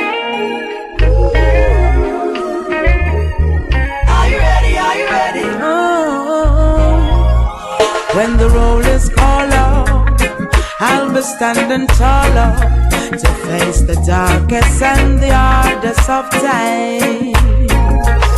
We'll be taking care of all the children thereof, but if it's required, we'll be on the front line.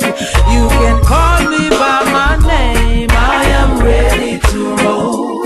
Once the rules remain the same, how the story's been told. Call me anytime, never cop out. Lioness is on the rise, don't you ever have doubt. Never say never, willingness forever to fight and be strong. Once it's for better, I'll write every letter and moving right along. And I'll roll with the punches, accept changes, work with the formula, do what I have to do, and call me by my name, I am ready to roll. Once the rules remain the same, how the story's been told. Call me anytime, never cop out. Lioness is on the rise, don't you ever have doubt. When you are willing to serve, we have room to observe, to see if you can walk the walk you tell. Let me give you my word, my voice must be heard. Bravery is a piece of my heart. Call me by my name, I am ready to roll. Once the rules remain the same, how the story's been told. Call me anytime,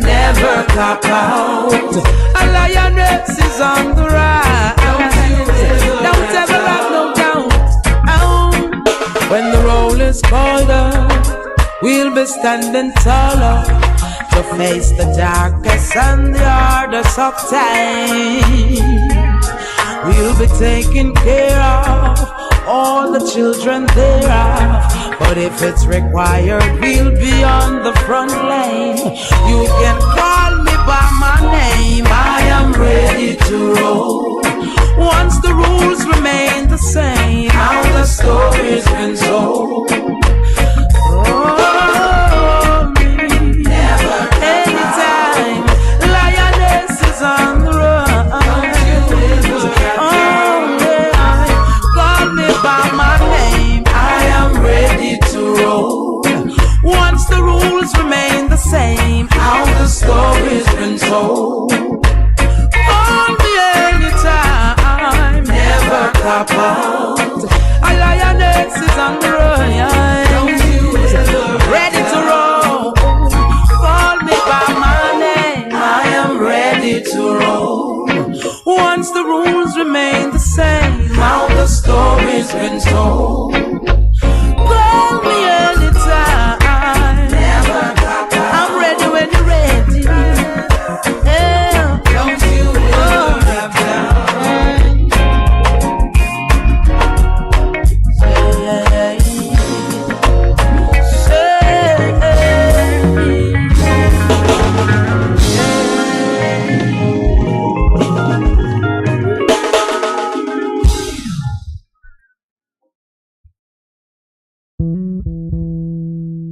Them can't take my soul, you know.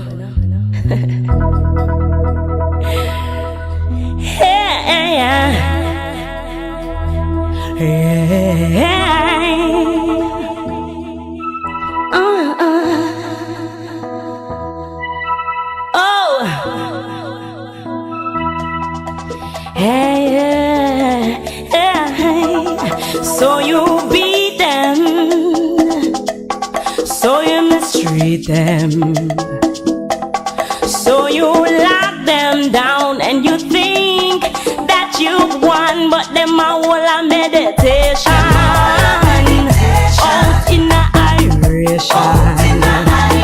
Them a balance the far eye, and I live upright. So tell me where you are gonna do now. Tell me what you gonna do now. Tell me what you gonna do now. That the youth are them roots. You can't water down and dilute. You can't hide the truth from the youth. You can't steal the fruit, not the roots. Cause the youth are them roots. Hey,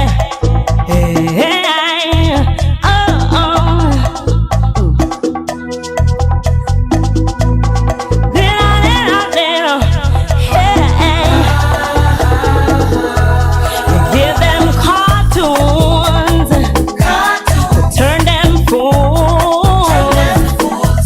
You poison their foods, and you think that you've won, but them a whole a meditation. Out in a iration. Them a follow us the far eye, and I live upright. So tell me where you are gonna do now. Tell me what you gonna do now. Tell me what you gonna do now. That the youth are them rules. You can't water down and dilute. You can't hide the truth from the youth. You can't steal the fruit, not the roots.